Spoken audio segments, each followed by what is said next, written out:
Pretty staff. Let's restart for just a second. Lose the door again, YBHA. Dale Gary, Steamboat Springs City Council. Jason Peasley, YBHA staff. Jay Harrington, Route County Manager. Angelica Salinas, Route County Commissioner. Kathy Meyer, Yampa Valley Housing Authority Board. Tom Mason, City of Steamboat. Dave Martin, City Council, Steamboat Springs. You can make that. Matthew Radford, I'm interning with City Canopy. Matthew's gonna be helping with our tech today as we make it so that we can be transparent with the sticky wall behind us for our online folks as well. I'm Kale McMonigal. I'm a facilitator with the Civic Canopy and Clark Anderson with Community Builders. okay. So let's get into it for today. All right, so our overall purpose, like to keep this in mind while our objectives change each meeting, is to build a collaborative effort to define the next decision-making steps for Brown Ranch. Over the course of today, our objectives that we wanted to hit are, I think, always with this question of what makes this group different from BRAC. We want to be thinking about what's the culture of collaboration in this group. So one of the objectives that will go throughout all of these objectives is just to improve our ability to collaborate across entities. And so we're going to do that today by reflecting on our working agreements to just know where are we doing well, where do we need to tighten up. Then we'll get into some discussions today. We will come back to the conversation about membership, just because we're still in this formation stage, and I want to make sure that there's consensus, not only in the agreements we make, but in the actual experience of this, when we look at telling this story to the community, making sure we really do have authentic consensus on membership. Then I'm hoping what will be a quick decision of just kind of figuring out what do we call this group going forward, so we can make a decision on that. Then there's two pieces that we'll talk about actually in, I think, a reflection on our working agreements and tightening up on agendas. But we made a little bit of a shift from the last time we talked as we started looking at your community engagement brainstorm, which is one of your printed documents that you've got. You've got a copy of that community engagement brainstorm and all your different ideas on that. We realized that when we start to talk about community engagement, we're thinking really beyond just community engagement connected to this group. And as a result, that kind of depends in some ways on where you all see yourselves going and what are the milestones to get there. So we flipped the order of things in some ways. We still will talk through community engagement, but we wanted to, we've got kind of some like chicken and the egg decisions. So we flipped it to work on the end state and then begin drafting key milestones and timelines. That's the ideal of where we get to so that we can then map out all of those community engagement opportunities as well. Okay, questions about where we're headed today? Yes, Luke. Actually got two. Okay. One was, like we talked about before, I have no problem with the agenda as it is. But communicating how the agenda changed, I think needs to take a different pathway. Okay.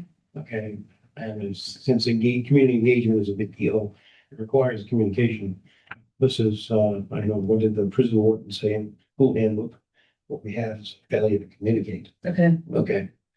I think the other thing is procedurally, I looked through the notes. And when we talked about Fistified, my recollection, and no idea if it's correct or not, was we do the Fistified thing 3 times and we still can't come to closure.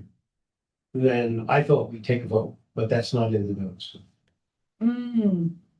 So I don't know what is the procedure. Is my recollection correct, incorrect, or something else? I can go back to the transcript from the last meeting, but I went through that when I was creating the summary. And while I think that was a consideration, ultimately the group decided that there really needed, for things to move forward, there needed to be full consensus across the group. And so we opted out of a majority vote backup decision. That's what I, That was my understanding. That's fine. Great clarifying question though. Okay, the other piece, I'm doing better on communication with agenda changes. I've already, Okay, great. Thank you. Okay. Any other questions about where we're headed today? Okay. All right, so the first thing that I'm actually going to have us do is jump into a connection activity before we get into content. This may be different from other meetings, especially because this won't be in a group setting. I'm going to have you pair up. But it's one of the things that I want to try out for thinking about the ways that we work differently. So I'm going to actually ask my friend Clark to show this off with me for a second. Let's do it. So you're going to stand up. I apologize to folks online. This is going to get messy. Just know it's for the purpose of connection. And then we'll come back to the full group where you can listen. So we're going to pair up with somebody who's not part of the same organization as you. And I'm going to give a minute for each of us. One person is going to choose to be the questioner and the receiver in this case, right? You're going to make some eye contact. And I'm going to just start off with the phrase, I wonder. And then I'm going to fill in the blank here, right? So I wonder why you were speeding today. No, you don't answer. Okay, so this is a good clarifying. This person's just receiving. So they're not going to say anything in response, okay? I'm just going to pose another question. I wonder what your morning was like. I wonder why you got into housing work. I wonder your eyes have always been blue. I wonder.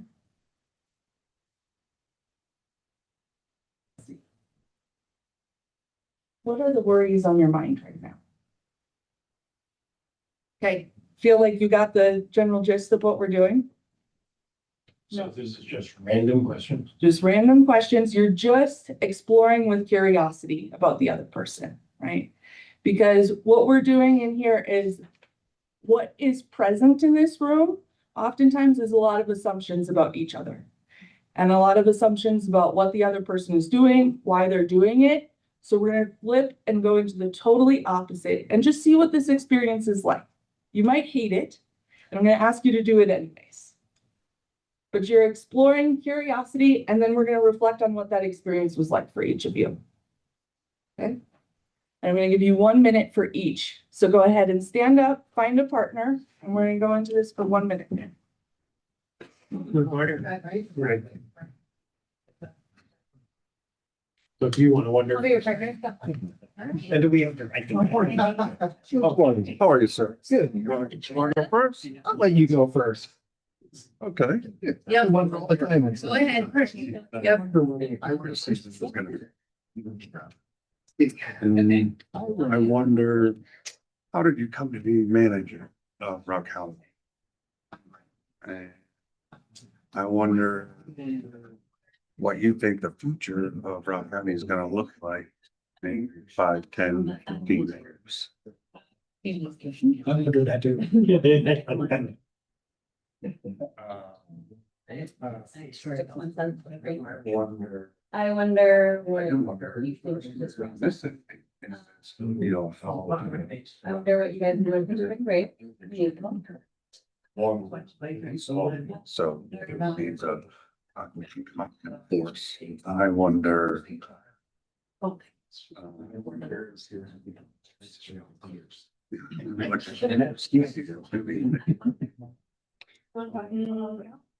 That's a good question. Summary, plan. All right, wrap up your last question and go ahead and switch roles. Switch receiver and questioner. Okay. So.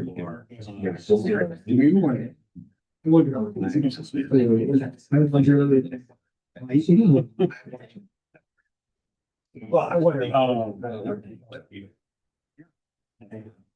I wonder, so what this summer's gonna look like in fire seasons. I wonder what those long-term ramifications get through the organization. Also wonder what.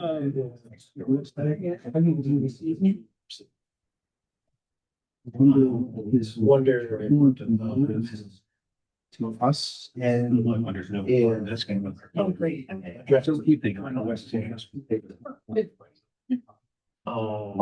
wonder Meeting, I just kind of slowed down. what. Which was his take too. He let me off. Which was really kind. He's like, yeah. Where the guarantees go through price and. Yes. Teeter. Yeah, the true rest of the. Like, you guys go up here last night Market. from Trinidad? No, from Denver. You're going to Trinidad? Last year they did. Oh, okay. Yes, I'm all done there. All right. Back together, come back to your seats. Cheers.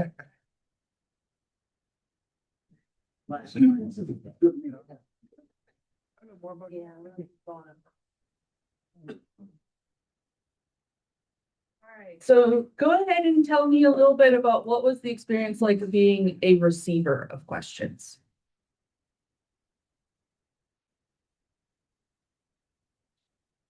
To just receive. But Yeah. you did come up with answers, you just didn't say them. I didn't.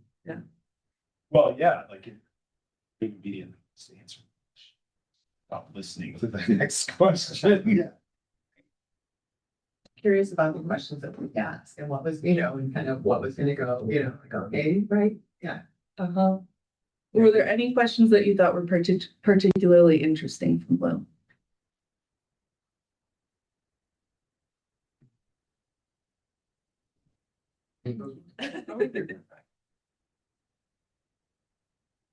What did it feel like to be the question asker? That was hard to wonder. What questions would be most appropriate? Did anyone else feel that question of appropriateness? Mhm. Jay, you did it. Talk a little bit about your experience. Yeah. I mean, I think since it was asking questions about all kinds of things, not just the focus of this group or housing in particular, it's just open-ended, so I thought that was easy. But there are questions that can feel like they have judgment to them, right? Why were you speeding? Right? Feels like it could have some judgment to it. Whereas if I ask a question about what was your morning like, right? That has a different level of curiosity to it. Sure. But there's levels of what we think is appropriate and what spaces to get curious about. For sure. That comes up. And okay, we're interacting as two people. Why do you think I had you do this activity? Just trying to penetrate each other's personas, getting closer.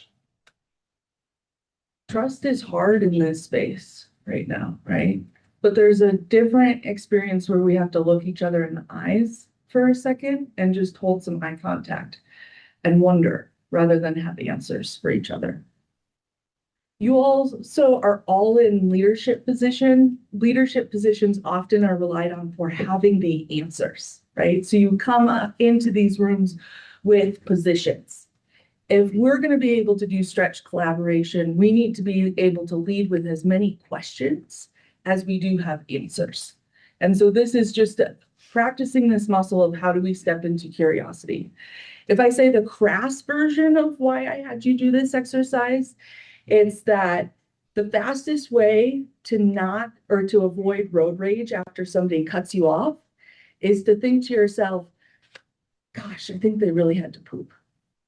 That's why there's speed in the head, right? Suddenly I've moved from anger into empathy, right? Simply with that sort of curiosity about why somebody showed up a certain way, why they're acting a given way. We automatically assume behavior and intent. And that's what we're going to pull apart in this a little bit. Okay. Thanks for doing something that you might have hated with me. Okay, so with that, I'm going to have us check in on our council and board working agreements. There's a month that passes in between these meetings. And I want to check in to see where do we feel like we have done well and where do we need to keep working. And the way that I've given you some structure for kind of naming something that may feel like, is this appropriate to say? Is this an assumption? is to use kind of a really simple formula of situation, behavior, impact. So Lou didn't know it, but he gave me one of these earlier in the meeting, right? So he said, hey, I found out about the agenda had changed, and I found out from seeing in the city council packet. And the impact of it was, I didn't know why that change had happened. That, on my end, I explained a little bit of my intent then. Okay, we figured that this wasn't actually the agenda you all needed for today, but I didn't realize the impact, and Gail actually offered another one too. If it's not on the agenda when she goes into city council, she can't ask for feedback on that thing.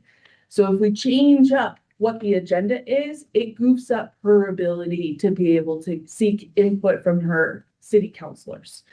That was an impact I didn't know about, and I will work to fix that in getting clear about agendas ahead of time on that one. So that's an example of that. Would anybody else like to just kind of name something that you feel like we're either doing well that you see in our behavior and impact in terms of our agreements, or something that you'd like to adjust and fix?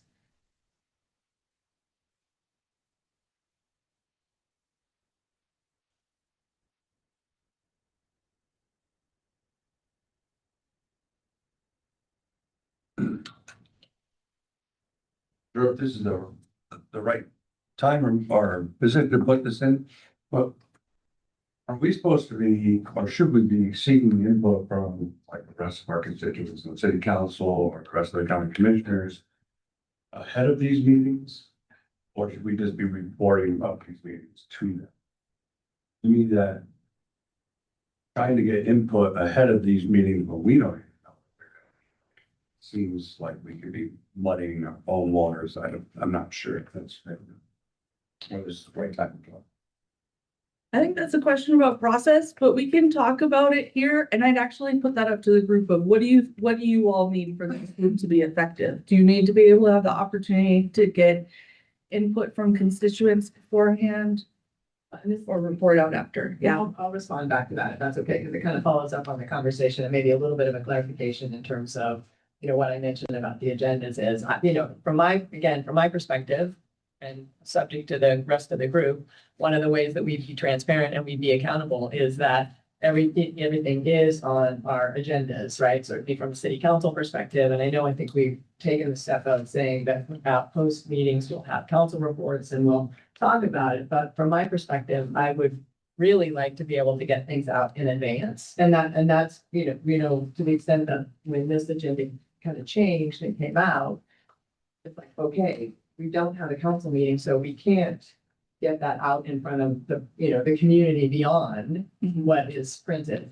on, or what is posted. So my feeling, and again, appreciate everybody's input on this, is that we cannot communicate enough. We cannot be transparent enough. And one of the best vehicles for doing that is at that city council. So, my coming in here today, my goal would be, we need those agendas in advance. And again, this is a timing quagmire, but to the extent possible, so that we can bring it up to council and at least put it out there. And so if one of the individual council members does have an input, or more particularly has a question, what does this mean? Bring this up at the next group meeting, steering committee meeting, whatever we're going to call it, so that we again have that opportunity. It also, I think, one of the restrictions I think we all have is if I talk to two board members, it's a public meeting. If city council talks to other city councils, it's a board meeting, it's a council meeting. And you can't have sequential meetings. So I think everything has to be done through third-party intermediaries of somehow. At the meeting. Or at the meeting. Right. So I see this coming into clear and respectful communication with an emphasis on transparent communication. One clarifying question is, since I sent you the agenda and then that went to city council, I didn't make any changes after that. But does that feel No, it different? just came in after our meeting. We didn't have a meeting since the change, right? So we had the meeting, the last meeting we had, right? We talked about the fact that it was been kind of primarily focused on community engagement, but when we got The agenda, the it had next meeting, changed. It had changed, so there's really no way to get council input, and I don't know, Council Brown, I do believe we need council input, based on my experience of the previous round. Okay. Yeah, it's probably both. If we're reporting back and getting feedback. I assume that's what everybody should be doing as well. This is what happened, let's get some feedback. This is what's coming up. I was kind of in the impression when this was first pitched back in the beginning of phase two, that this was gonna be small group discussion that was gonna then report back to council, not and commissioners and board, and not be led by the whole groups. So I was just clarifying that. Okay. I think that's a conversation about delegated authority amongst your respective entity. Is to say how much does each of your representatives, like what's the latitude that they have to speak on behalf of the organization? What are the decisions that you can make in this meeting? What are decisions that you can make that you need to refer back to the entire group on? Like those are procedural term items that I think each group needs to figure out. And I know that's something that the Housing Authority Board is going to be talking about is, who represents us and what is their charge, right? That they doing on behalf of the entire board. And I would say I agree with you. And it has to be consistent among the three boards. Yeah. Can't be different for one board than another. Whatever that decision is. What do you mean by that? Well, it can't be that city council says, want you to report back, but we're gonna be the decision makers. We're not giving you any decision making authority, but the housing authority says, yeah, we're giving them full authority to make decisions. There's a disconnect. So to me, it needs to be consistent in terms of how that. What would be your ideal procedure in that sense? What would you like to be consistent across all three entities?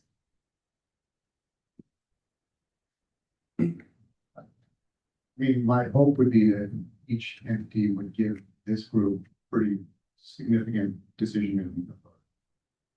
I also do. I think there are logistical issues. We meet as a board once a month. And so the interim communications for us are very difficult, although this month, I guess we've been. So you guys meet once a week. We all meet weekly, We meet weekly, right? Twice a week. twice a week. Twice a week. Okay. Just. So I mean, just logistic, what it says is there has to be some minimal documentation of what is happening and what needs to happen. And what happened previously. And that goes to the clear communication. Yeah. Right. Doesn't work if it's not good. I think to Jason's point though, and I was not an elected official when Brown Ranch Steering Committee 1.0 happened, so I was not a part of that process, there was concerns that the people on BRAC were making decisions without consulting their constituents, to Gail's point, and the rest of council or the rest of the boards.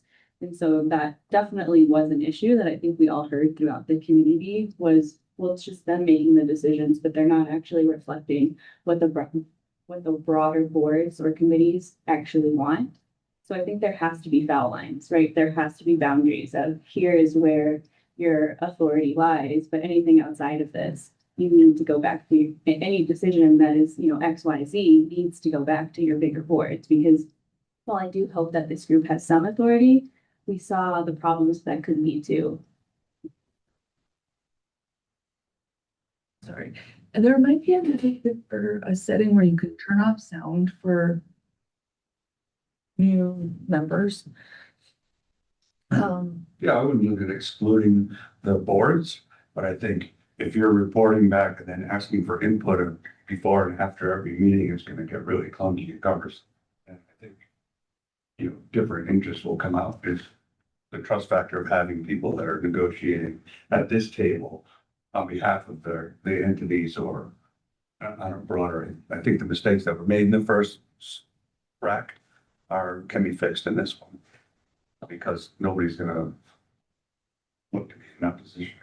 Right, well, the first one was negotiation, right? We are not negotiating right at the table. Coming to consensus. Right, we're collaborating and So- coming to consensus.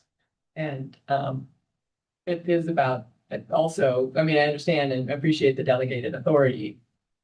And maybe it is, when, you know, from a council perspective, finance, there are certain topics that will need to go back. There's some parameters. From a parameter perspective, and then, I think that's what it is. Which, definitely guardrails are.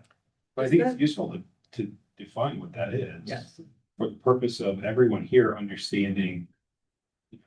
Gail says, well, that's totally fine, we can do that. It's like, well, that's actually a financial decision that you can't make, right? We know that, so, you know, your personal opinion on that or whatever is certainly fine, but that's gotta go back to the bigger group.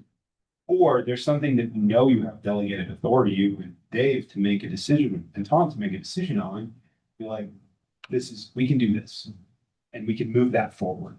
Yeah, and I'm talking more about procedural stuff, right? I mean, we get caught up in the procedural stuff with litigating it with some city council, I don't know that. I'm not talking about the big decisions like this is what we're building. This is how it's going. So what I'm hearing is that there's a feeling that we want to be able to delegate authority to this group with parameters that are defined by our individual boards that we report back to. Does that feel like a feasible next step before the next meeting is to check in with our each individual entities and find out what those parameters would be that we really feel like you have to come back to a decision for us on this? Before. Okay. All right, so I'm gonna pin that one for right now with a general sense of where we're headed, of that balance between fast enough that we can make decisions while knowing we need to check back in and also tighten up these lines of communication. Any other working agreements that we want to touch base on that we feel like, gosh, I'm not sure how this was honored the last month.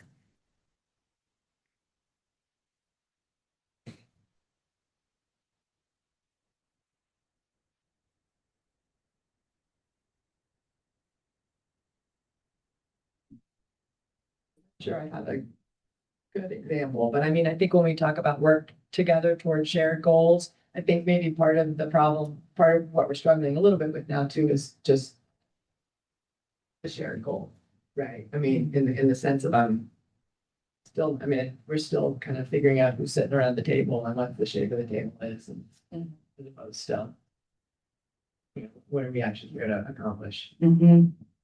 And so for right now, in some sense, we can hold our shared goal right now is building a collaborative effort to define the next steps. Knowing one of those questions is what's the next step to it, right? But in an unwieldy thing, right? How can we keep making progress on each of those steps? Okay, I might come back to this at the end just to check in on at the end of this meeting. But let's go ahead and jump into group membership. So while I don't usually love to go backwards on decisions within a consensus process, being that we're so early in the process, being that Angelica got an invite for the first meeting was on PTO, and that we were working on some assumptions about what capacity of commissioners was as we went into that conversation. Right now, I don't feel that we have clear consensus on membership, knowing that some of the things that I thought were assumptions in our last meeting about capacity have shifted. And I want us to revisit this conversation because I don't feel that I could give a full-throated voice to the community to say, these three entities are in agreement about who's in membership on this group, right? So that's the conversation I want to engage in today. I don't want to move us too quickly on this, but I know that the more time we spend on this, the less time we have to get into some of the action things that folks are really hungry for. So I did an e-vote with folks on this second option of maintaining one count or this third option, including two seats, including both a staff and commissioner from Routt County. And I received one vote, 1 3 vote, and the rest were 5 votes on this decision. So we don't have consensus on that. So I want to open it up to discussion to talk through this and then try and see if we can get to consensus. So I might put county on the spot a little bit to just kind of talk through your perspective on this. So, I mean, part of the confusion on this is probably on me, because when we were talking about makeup, I represented, I was not sure of our capacity with commissioners. That Ann Hellick would probably be the only one with capacity, but that the group needed to have a discussion with her being on the Housing Authority Board if it was gonna skew things. And so that's what I brought up early on. I did not opine on this because it's kind of like whether I'm voting myself on or off the islands or my boss. So I withheld that. And to be honest, I'm not sure how big an issue this really is. Whether there's two or one of us from the county, we're still a lower participant in terms of ownership in this process. So I think it's, up to the group on that. Would my feelings be hurt if I'm kicked off the island? No. But I do welcome to participate in this process because I was, watched the last one and kind of learned for pieces of that and would, welcome that. Also sat in on all the steering committee meetings or stakeholder committee meetings during the first time. And when Clark called me up to debrief after that process, when he was first brought on, I took probably double the time he had allotted for that discussion. It's a good conversation. Yeah, but I've known Clark for years, so I was a little free with some of our comments back and forth. So that said, it doesn't bother me one way or the other. Welcome to participate, welcome not. I think, at some point we're talking about financial commitments and those type of things from the county, and that's why it would be good to have a country because I don't get to vote on that side in terms of different issues. I can chime in. So I did watch the recordings of the last 2 meetings and we did have multiple conversations about this as the Board of County Commissioners. And the comments that came up were a little bit frustrating. There were people in this group who have since called and apologized for some of the comments made in that meeting regarding, oh, well, Halleck is on the Housing Authority, so that will skew it. I think that's a little disrespectful because if I am serving here as a county commissioner, I will be serving as a county commissioner. I will be representing the county, and that differentiation is something that I take a lot of pride in, and I sit on a lot of committees. So I think that those comments were quite frankly a little disrespectful. The commissioners would have expressed that they would like to see, as everyone else in this group, City Council has a staff and an elected official. The Housing Authority has staff and appointed board members. We would like to have staff and elected official. So that is where we are coming in. We feel like there's value in having us at the table. The land is in the county right now. And so I think that we're an important piece of the puzzle. And I guess the last thing I will say is I think there needs to be a discussion.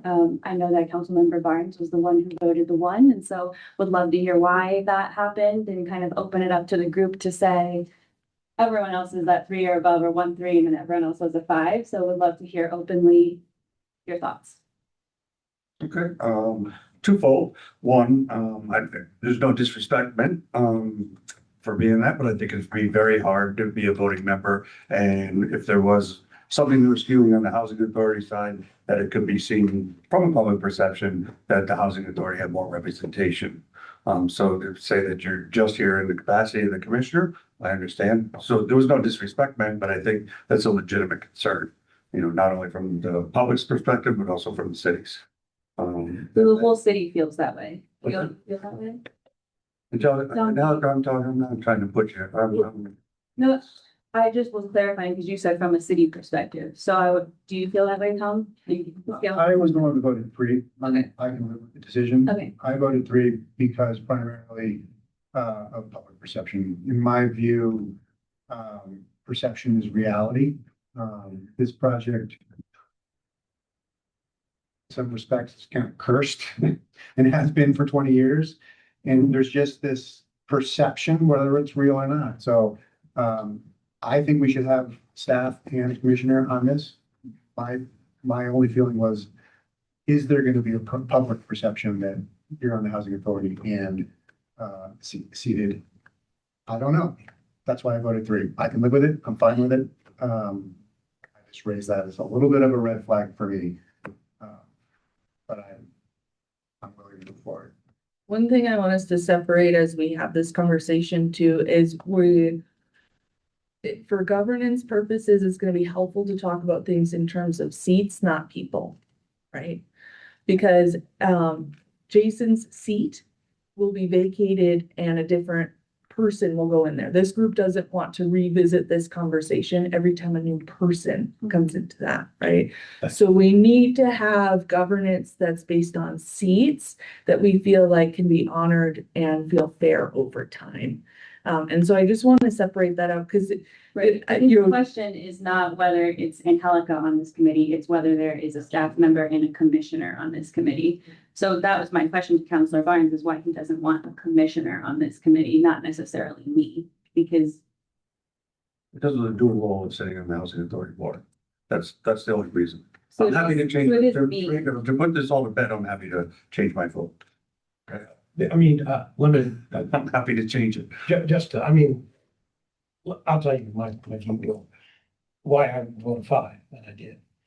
I have the utmost faith in Angelica's integrity in terms of how to vote or do whatever. But I also think the property is in the county. I don't know where we're gonna go with Brent Ranch, but the probability of actually annexing the entire parcel of land, I put that in the small probability range of things. Okay, which means after we do something, whether it's phased or how we do it, the land is still gonna be in the county. And it may be worthwhile for us to do something with that land. And so having the county there as we're talking about those things provides, really good input. That's my rationale. And I would just to build on that, because I would say that was why I was a 5 as well. It's exactly that. The land is in the county. And again, Jay brings an amazing amount of experience from an operational perspective, but I think it's important, just like Tom will bring information from an operational perspective to this table. We're here as elected representatives, in the sense of being here to represent our constituents. And so I believe and strongly believe that a county commissioner should be at the table as well, because we are responsible and to our constituents. And so we need that voice at the table. And then I agree, it's the seat, and quite frankly, the commissioners decide who they want. We as a council decide who we want, and that's the way it should be. Otherwise, we're opening it up to. Which is why I voted 3. It has nothing to do with that. It just has to do with public perception, and I just worried that it might cloud it a little bit. Well, we can't let that happen, right? I mean, I totally agree that there will be people who will, and I cut you off, but there will be the folks who try to say that because they certainly, but I think we're setting ourselves up differently this time in the sense that it's not a negotiation, right? It is consensus, it is collaboration. And so it'll be incumbent upon all of us to defend that. Right? And say, look, that's not what I'm seeing at this table. Hey, did you want to? I just wanted to bring up one issue, and I don't want to get bogged down on this, but, since we are on a consensus-based item, why we represent the organizations, the people at the table, building trust and kind of moving forward on this is important. I do just wanted to raise the issue with the change of representation from the Housing Authority. We may be partway through this process and it'll go completely backwards if the person who ends up in 7 or 9 months in Jason's seat has a much different view of this. And with our process we put together, it could block it moving forward. So not that that's something we need to resolve today. I just want to bring that up as a potential pitfall down the line on the process that we've lined out. The person actually most likely doing the project is not going to be at the table for a good majority of this process. So I think we just need to acknowledge that and build that into the process. We're gonna talk about that as a board later today, about how do we maintain that contiguity through this process from a board direction standpoint and a staff membership standpoint. Ultimately, the staff works for the board, so it'll be incumbent upon the board to have a consistent direction and not hire someone that's gonna completely 180 the organization unless they want it. Yeah, if we have an established process. That should. Sorry, go ahead. No, that's it. I was just gonna say, and I think it's a good point, and also like what I understand from the dialogue you guys have been having, what you're trying to set up with this, is actually that it is in a way designed to help this project and this effort become less individualized.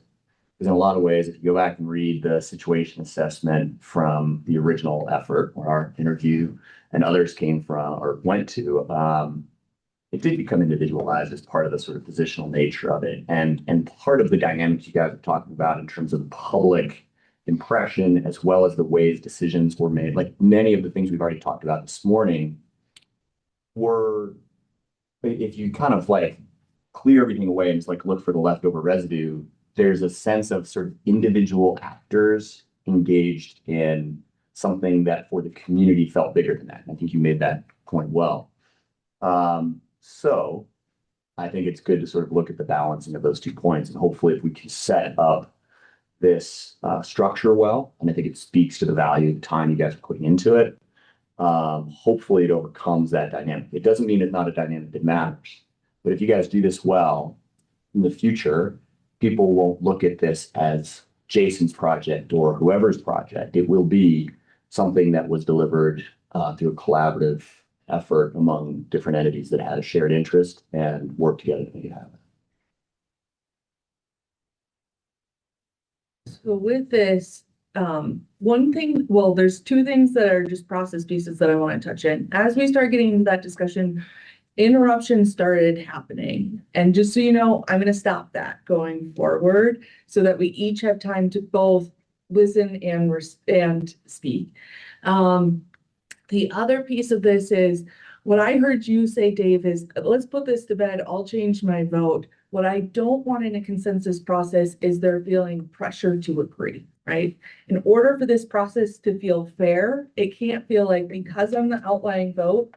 What I want to make sure is that you feel that your concerns have been addressed in a way that allows you to feel comfortable with a different vote. And if there's something else we need to do to address optics, then let's introduce that into the solution as well. So any thoughts on that? My feelings are hurt.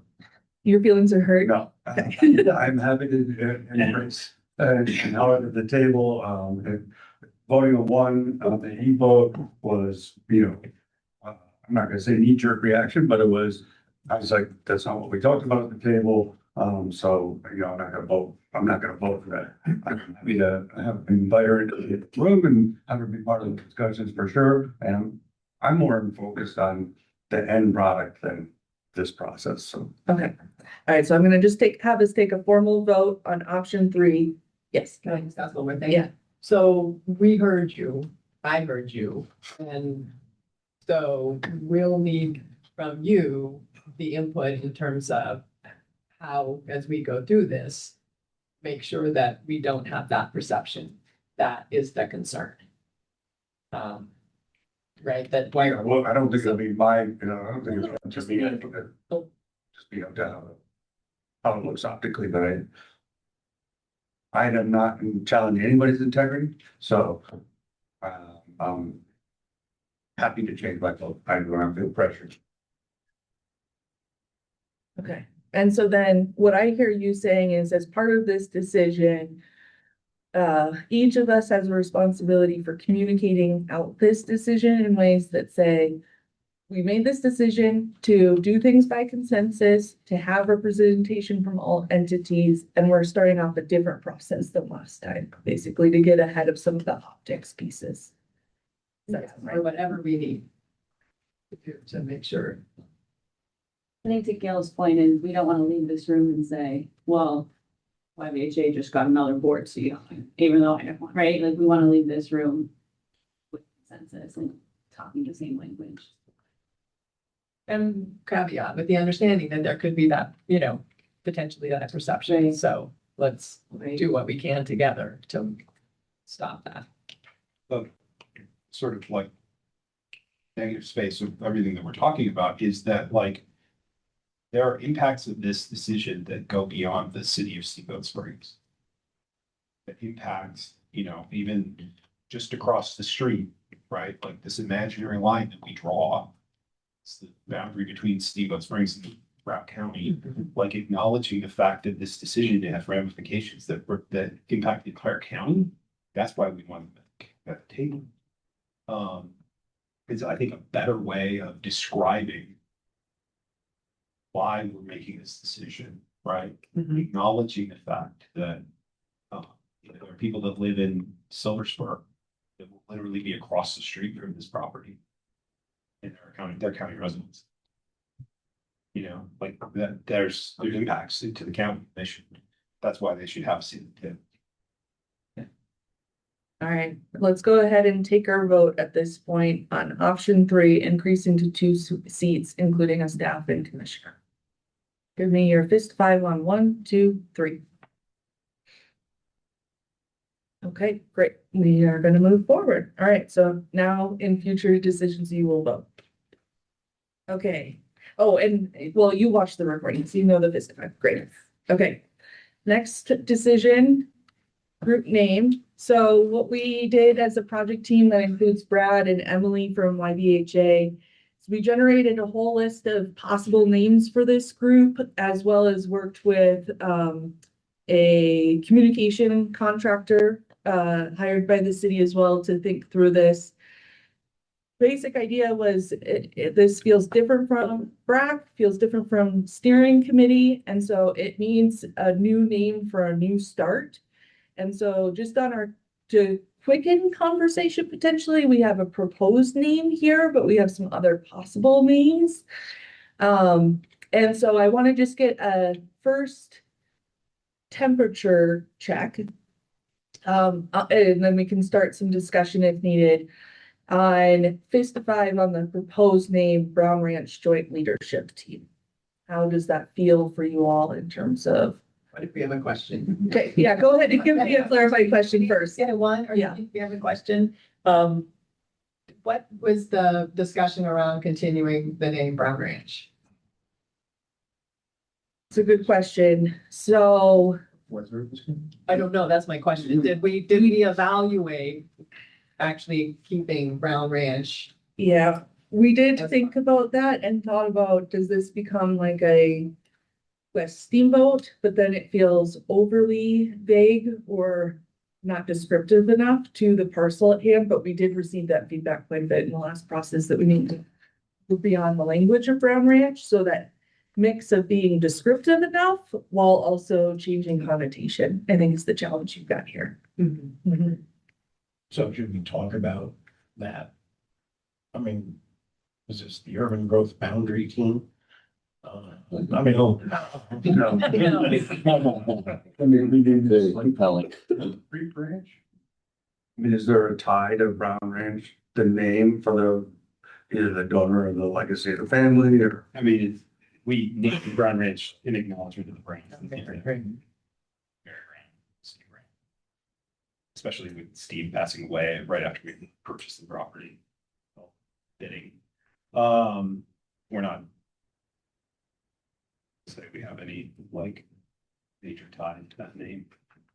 Just simple rebranding, right? Brown Ranch has a lot of weight with it, positive and negative. And that was more my question, assuming that if you took it to the communications team, that we evaluated that in terms of not pro versus con. Sorry. Kathy? I'd like to go back to the concept and insert the word neighborhood. And whether it's called Brown Ranch Neighborhood or Sleeping Giant Neighborhood or something, but I think the word neighborhood connotes the smaller, vision and a friendlier. And so, I've been thinking about this for 2 years. And I do believe that, name change is, even if it's slight, is something we should talk about. If not now, when? I agree. I mean, we have a west area. So it's the west side neighborhoods. Well, that's kind of close to what, Urban boundary. no, West Steamboat neighborhood, yeah, Oh, that's why I'm thinking. And that's not objecting. I mean, I truly, I mean, believe. No, I think the on treatment Mary and, changed, honestly. you know, Steve Brown. I mean, and I just wanted to make sure that you guys had taken that into consideration. Honestly, I think City of Steamboat's team, Tom's team came back and said, there's not really a great option a little bit, just because of all of these, tough kind of in-between pieces. I don't think that group felt like they could figure out the different name for Brown Ranch. I'm not sure if that's a decision that needs to go back to YBHA or is something that this group would decide on. I'll just chime in that I think I kind of like, Kathy's suggestion. When you think about Steamboat, we have neighborhoods that we talk about. We talk about the Whistler neighborhood. We talk about sort of base area neighborhood, Old Town neighborhood. It is going to be Slate Creek Park. Somehow we're not calling it the Slate Creek neighborhood. I was gonna ask, is that what you had said, Dave? I couldn't quite hear you. Slate Creek? Well, we can talk about it as like. There's too much pushback. Yeah. But I mean, and playing into something physical that's there, Slate Creek literally runs through the property. I mean, outside of somebody coming up with something that's like. Something magical, they was like, that's it. So let's put that in the bucket of, let's assume we go with Slate Creek neighborhood. And then what's the name for this group that goes with it? Are you a joint leadership team? Are you a steering committee? What do you see yourselves as? See ourselves as steering committee.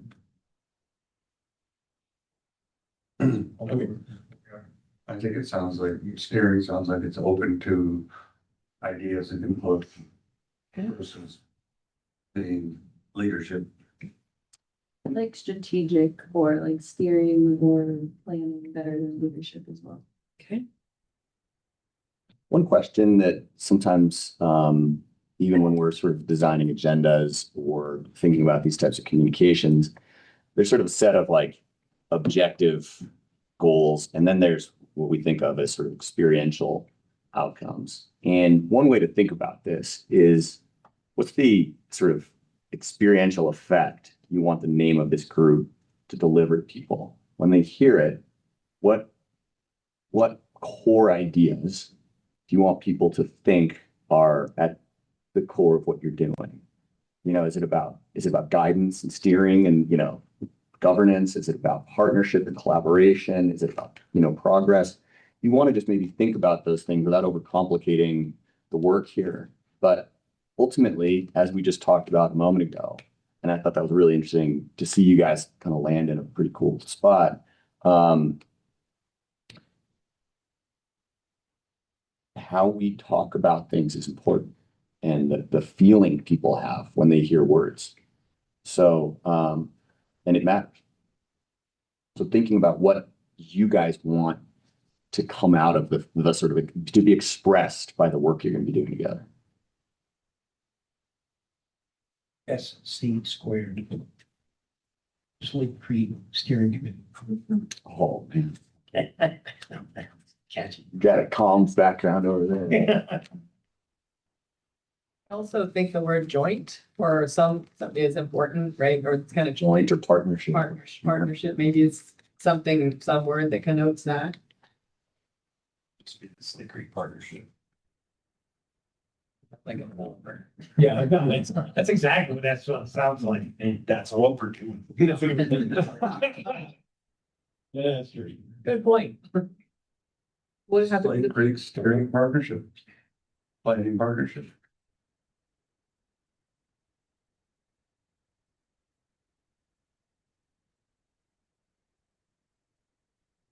Neighborhood and Slate Creek Neighborhood Steering. Steering Committee. I'm gonna just do a temperature check on this option. With I've heard steering committee come up a bit. We're gonna see if that lands for folks or if we need to keep workshopping. So Slate Creek Neighborhood Steering Committee. Go ahead and give me your fist of five. One, that's 2, 3. 2. Okay, so we need to keep revisiting. So folks who are below a 3, what do you want to see from this name? I just think it's so wordy, like Okay. it's too much. I like the partnership. I do too. I like the vibe. I just think we made it too mouthy. Slate Steering Partnership. Planning Partnership.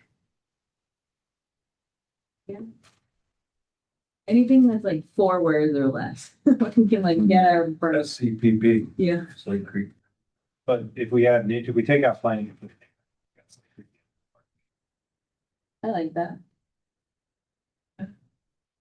So neighborhood takes away some of the feeling of it being a developer group.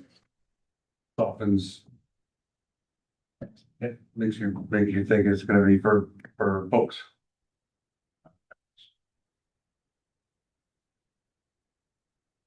Kathy, you're quiet over there. What do you think about Slate Creek Neighborhood Partnership?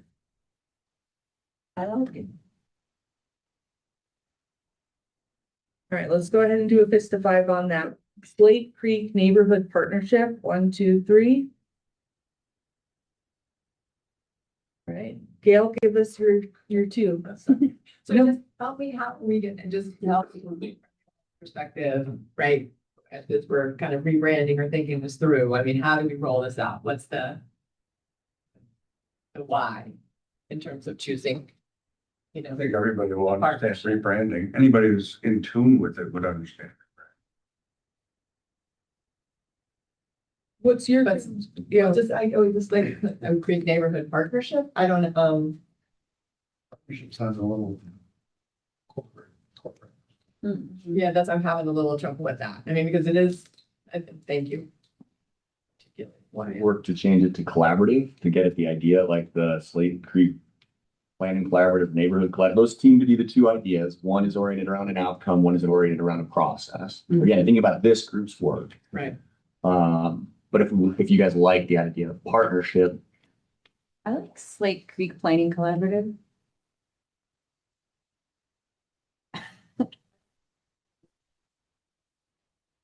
Rebranding Slate Creek Neighborhood. I don't know if neighborhood has to be in. that would be kind of a joint decision. If we're referring to the place as Slate Creek Neighborhood, we're referring to this group as Slate Creek Planning Collaborative. That's good. CPC. All right, go ahead and give me your fist of 5 on that in 1, 2, 3. All right. we gotta work together, you guys. Go left. Start with names. Word planning. To me, it doesn't quite indicate action or a resolution. We're kind of back at the same place of planning. Is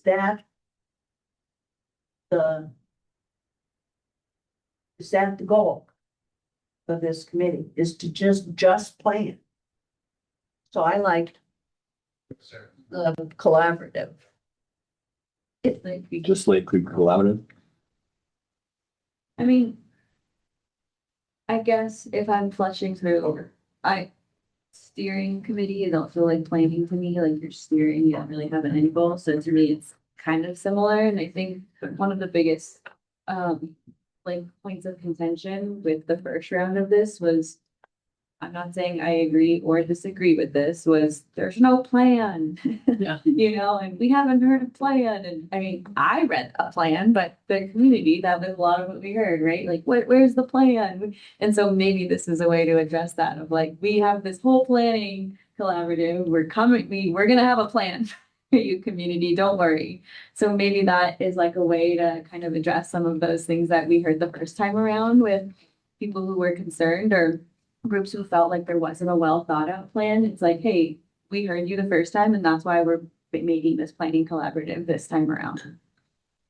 But regardless of what happened the first time or not, I'm not saying that there wasn't or that I agree or disagree, but I think being able to say like, hey, we heard that you felt like there wasn't a plan or that you didn't know the plan or that there wasn't a good enough plan. That's why we created this planning collaborative for 2.0.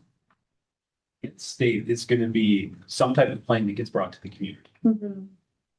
We're not gonna create out of this every nook and cranny of the project, right? We're taking a concept or a series of concepts to the community and saying, how's this work for you? Here are the impacts of each of those scenarios. We're kind of really developing a vision for the property, not the nuts and bolts of the plan. Vision with phases, right? Kathy, does this shift the way you think about that name at all? Or do you feel like you still have concerns about planning?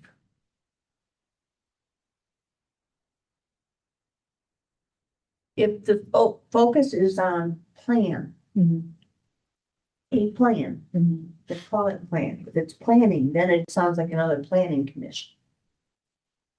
That's.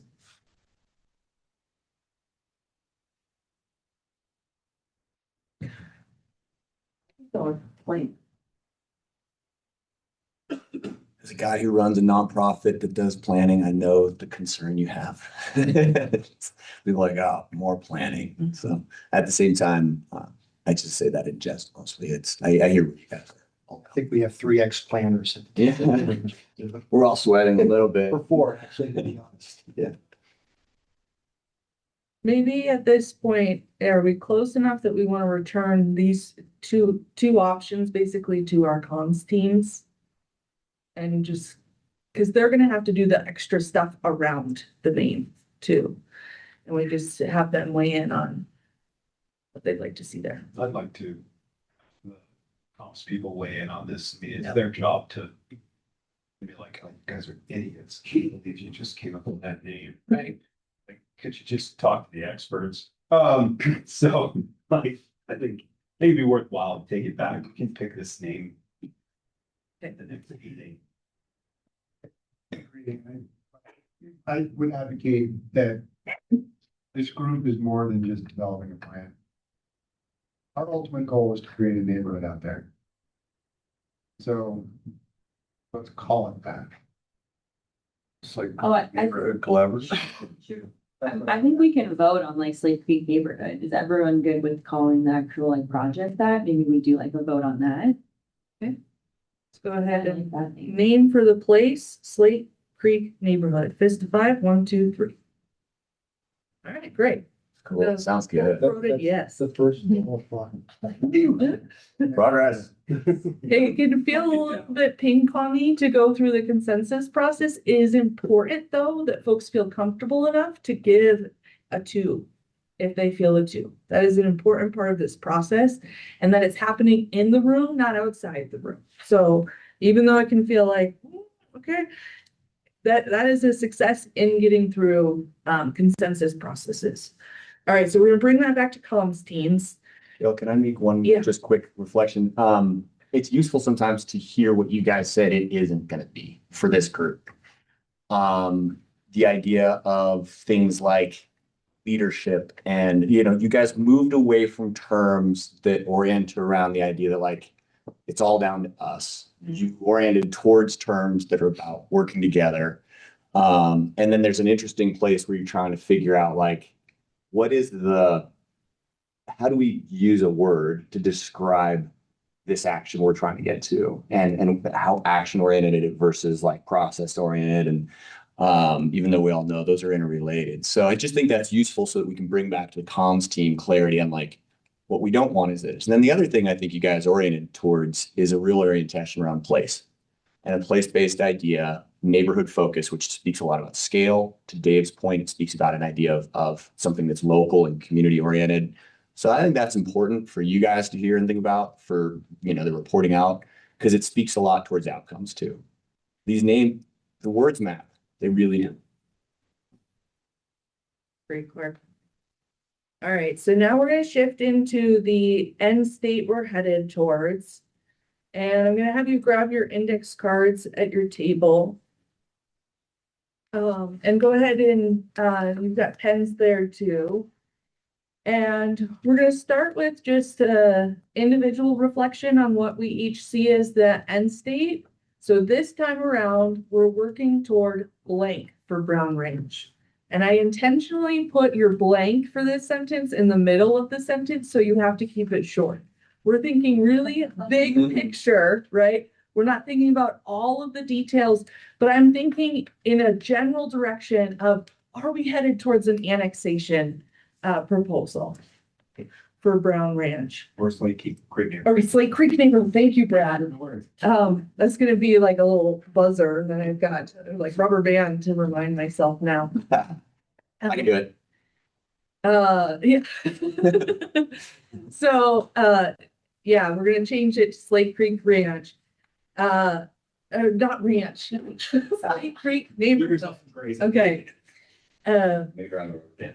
Yeah, and just do your high level, where are we headed? Like the alternative, are we actually splitting up the land and selling it off? That could be another high level next step. And then we're looking towards what are the milestones to that future decision we need to make.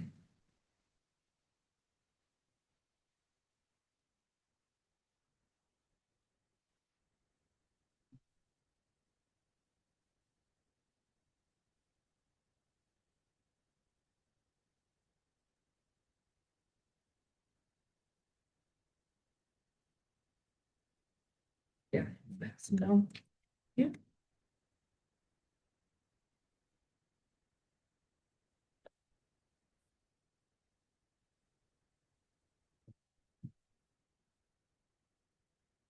Okay.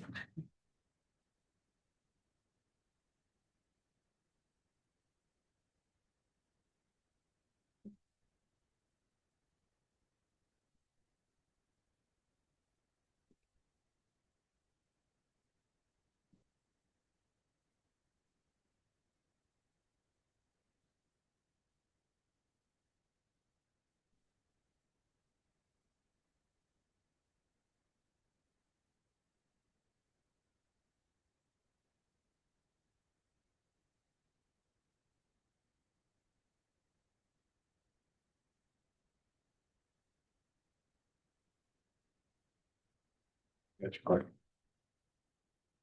Got Got you. Oh, you do? Okay, thanks, bud. Well done. Thank you.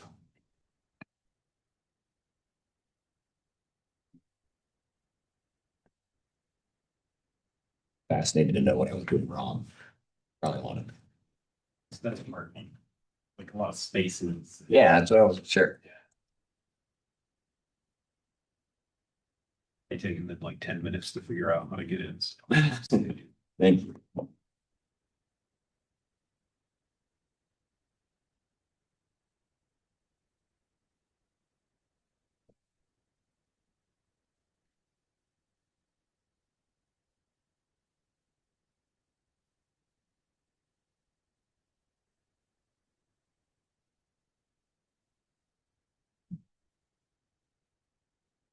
Work on late, then as we're having this discussion, it's like using the whiteboard or whatnot as we start to collapse. Friends? Yep. Great.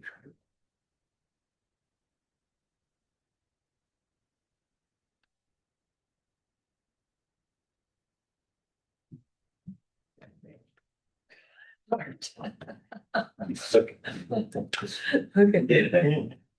That's what I figured.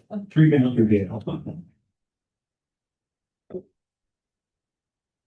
perpetuity there. Is this perpetuity? Yeah. Okay. Yeah, okay, I think I got it. But it's okay. Yeah. No, Yeah. Mhm. Did you say you want the process to go on in perpetuity? So it was No, thank you. took a quick break, so if you need any coffee or a restroom break. And before I read these off. That's okay, you're an adult and I trust you to do what you need to do. Thanks for I wanting. disagree with you. Five. You got permission to use the restroom. Right. You. Sorry for folks online, it looks like we're taking an impromptu bathroom break and we'll be right back. 6, so that includes Brad and Matt, so I think 4.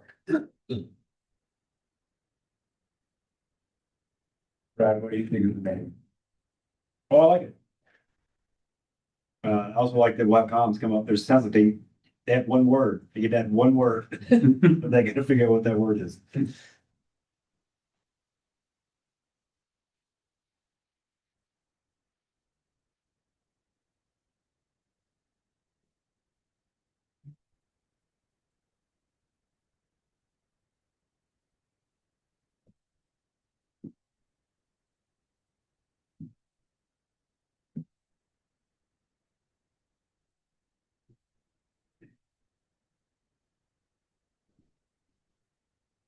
Yeah, special meeting. Yeah, okay. Yeah, Michael. Yeah, like, it's never a ranch, it's a farm. Right. Well, that's why didn't want to destroy the thing that actually we all want to destroy the range. Right. The fictitious range.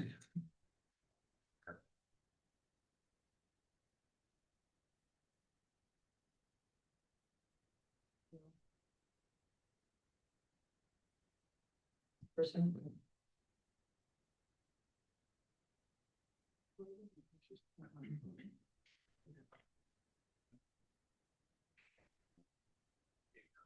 I know, oh my gosh. Okay, you know, if it depends, I don't know, you know. Expenses, okay.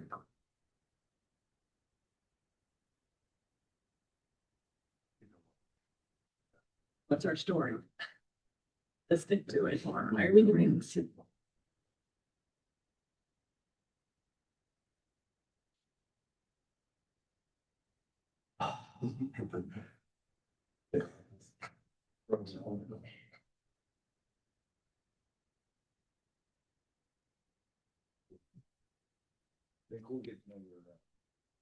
Like that. Oh, but it's like a marriage. Yeah, yeah, he keep it. Tell me he's like, damn, I like the color guy. Yeah, we would have fun. Yeah. I'm totally holding it. Yeah, but he's incapable of pulling things up too. Yeah, I noticed that too. I felt a little better about it that way. And Yeah, it's like, that's kind of like it's my turn now. you guys are birds of a feather. That's right.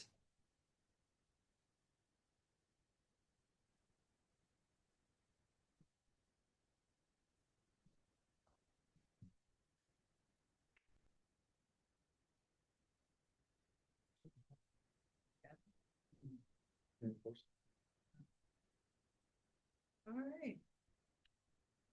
Okay, we're gonna go ahead and get started again. Okay, so I'm gonna read these out loud. You can jot down any, phrases that you particularly liked, and we're gonna see where we have areas of common ground and where we have differences from one another.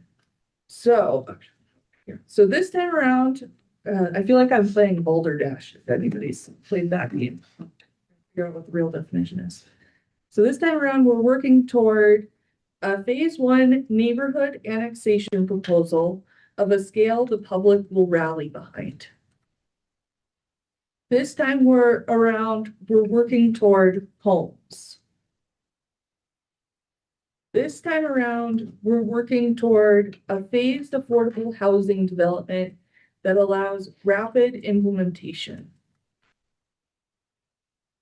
This time around, we're working toward a community-supported annexation agreement and phased development plan that addresses the need of our local workforce and those who have worked in our community in perpetuity while maintaining the characteristics that define our small town culture.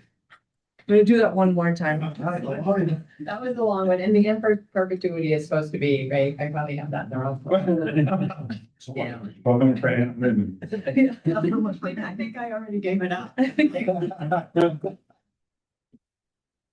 So I'm gonna just read that one more time. A community-supported annexation agreement and phased development plan that addresses the need of our local workforce and those who have worked in our community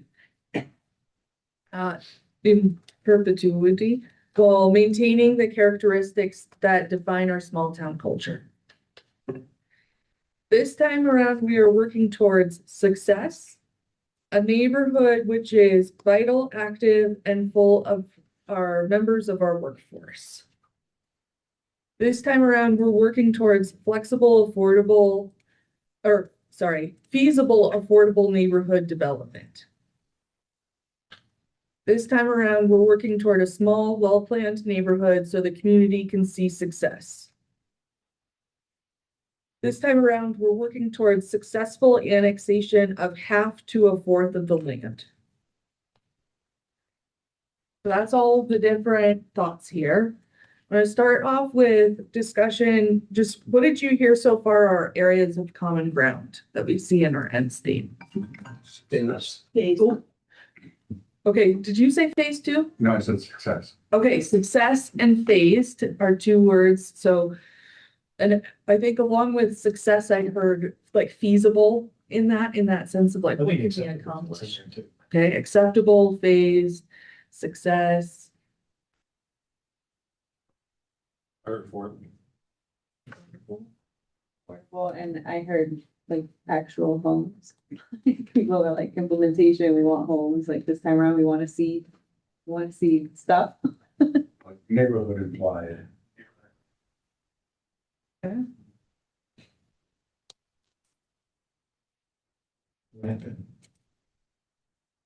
Rapid, so fast, yeah. Let's, yes. That's how we have. We do. Yeah. That's how we. Right, so then let's talk a little bit, well, does it feel fair to say that annexation is an area of common ground, that there's moving towards annexation? I'm not sure. Okay. It depends. I mean, honestly, is there. You get into how big an annexation? Is it a small annexation? Is it a big annexation? You know, if we have a phased program, how does that annexation work? To me, it adds complexity. And it may have some residual negative feelings in the community. I think it goes without saying, there's not a service city. I think what we're doing define, or we talk about milestones. That's what, one of the milestones for Yeah, sure. well, or even, yeah, I mean, but part of the milestones are part of the annex, what we're, I think. The annexation agreement is what we're talking about, right? I heard phased annexation come out. Yeah. In that, when you say that word, a lot of people nod their heads. Annexation, but it doesn't have to be all. So are we saying annexation's one of the elements that we're agreeing on? But it not stated in every single one, but for those who didn't state it, as though there's sort of, it was implied in your statement, or is there anybody who's like, no, that wasn't part of my thinking necessarily?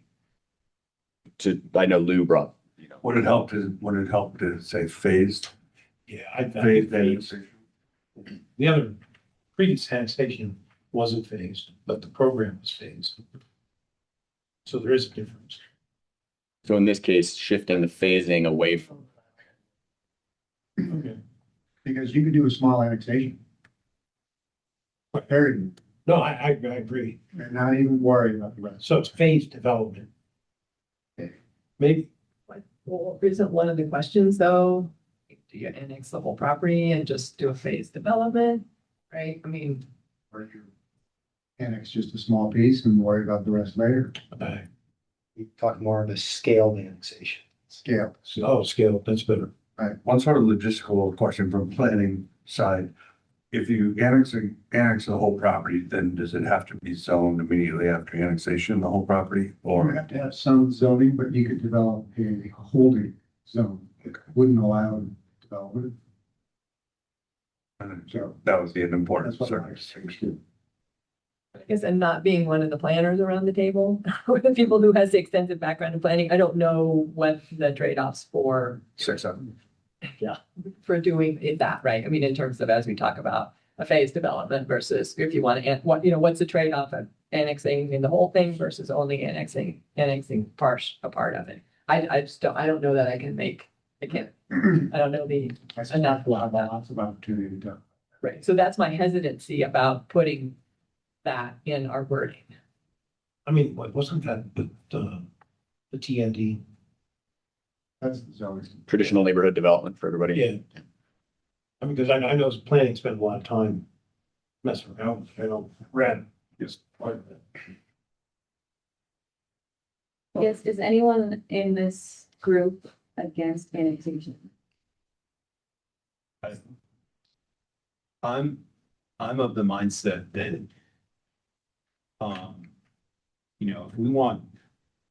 if we want something built out there, annexation is a major threshold. Right? And it's a particularly difficult threshold. I think that there's really no getting away from the fact that it's going to require a full public vote. Secondarily, the community has very little restraints around what they can require. Part of the reason why communities love annexation. And so I don't necessarily want to make it a foregone conclusion that it's going to be an annexation. If we want something built out there, annexation may not be the path to get there. It brings up a ton of other questions. How do you get services? All of those types of things, but it may not be the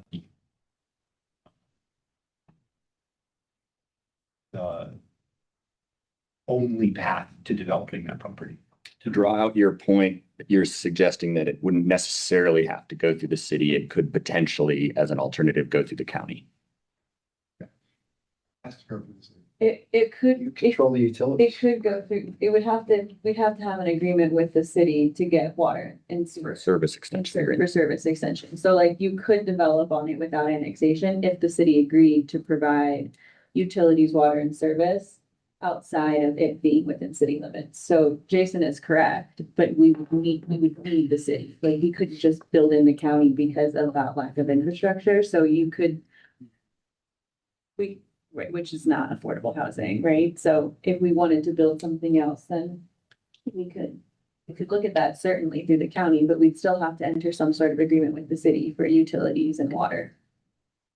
Yes, there's a path to develop something about annexation, but I think for the purposes of this group, we have to, I would advocate that we say, we think we should do an annexation. The reason I use the term scale is we don't know what that is yet. The last effort was scale. It didn't include the property outside the urban growth boundary, and that was a decision made. It wasn't the entire property. It was that which could be developed, correct? So scale just opens it up to a discussion of what's the right amount of property to annex. But because to Jason's point, right, like Silver Spur is not in the city. No, but we wouldn't approve Silver Spur under our current, Code. yeah, the example of what's been built out there in the county is an example of what we don't want to do in the future in terms of municipal services, county services. I mean, we're still trying to pick up the pieces of getting kids across the road without getting run over, and that should be built into the design of the neighborhoods. Just to lay it out there. Lou, and then we'll go to Gail. Okay, to me, the word annexation has a negative connotation, but I can live with it. I agree with Jason, actually. And in terms of utilities, you know, in some odd scenario, you know, someone could give us lots of money and we can build our utilities. I mean, I'm not, I don't doubt that. I know we can get water, I know we can build roads, and, you know, but is that the best thing to do? No, not in 1,000 years. But it's a possibility. So from that standpoint, like I said, I just have a problem with the word annexation just because of its previous connotations. And, scaled, I love it. I think scaling is better. Previous project was phased, but nobody seems to understand that, whatever. And I think having words like community in there, neighborhood is really important. So far, some of the things I've been hearing, Clark, if we can capture, like, just as an assemblage of words, we've got scaled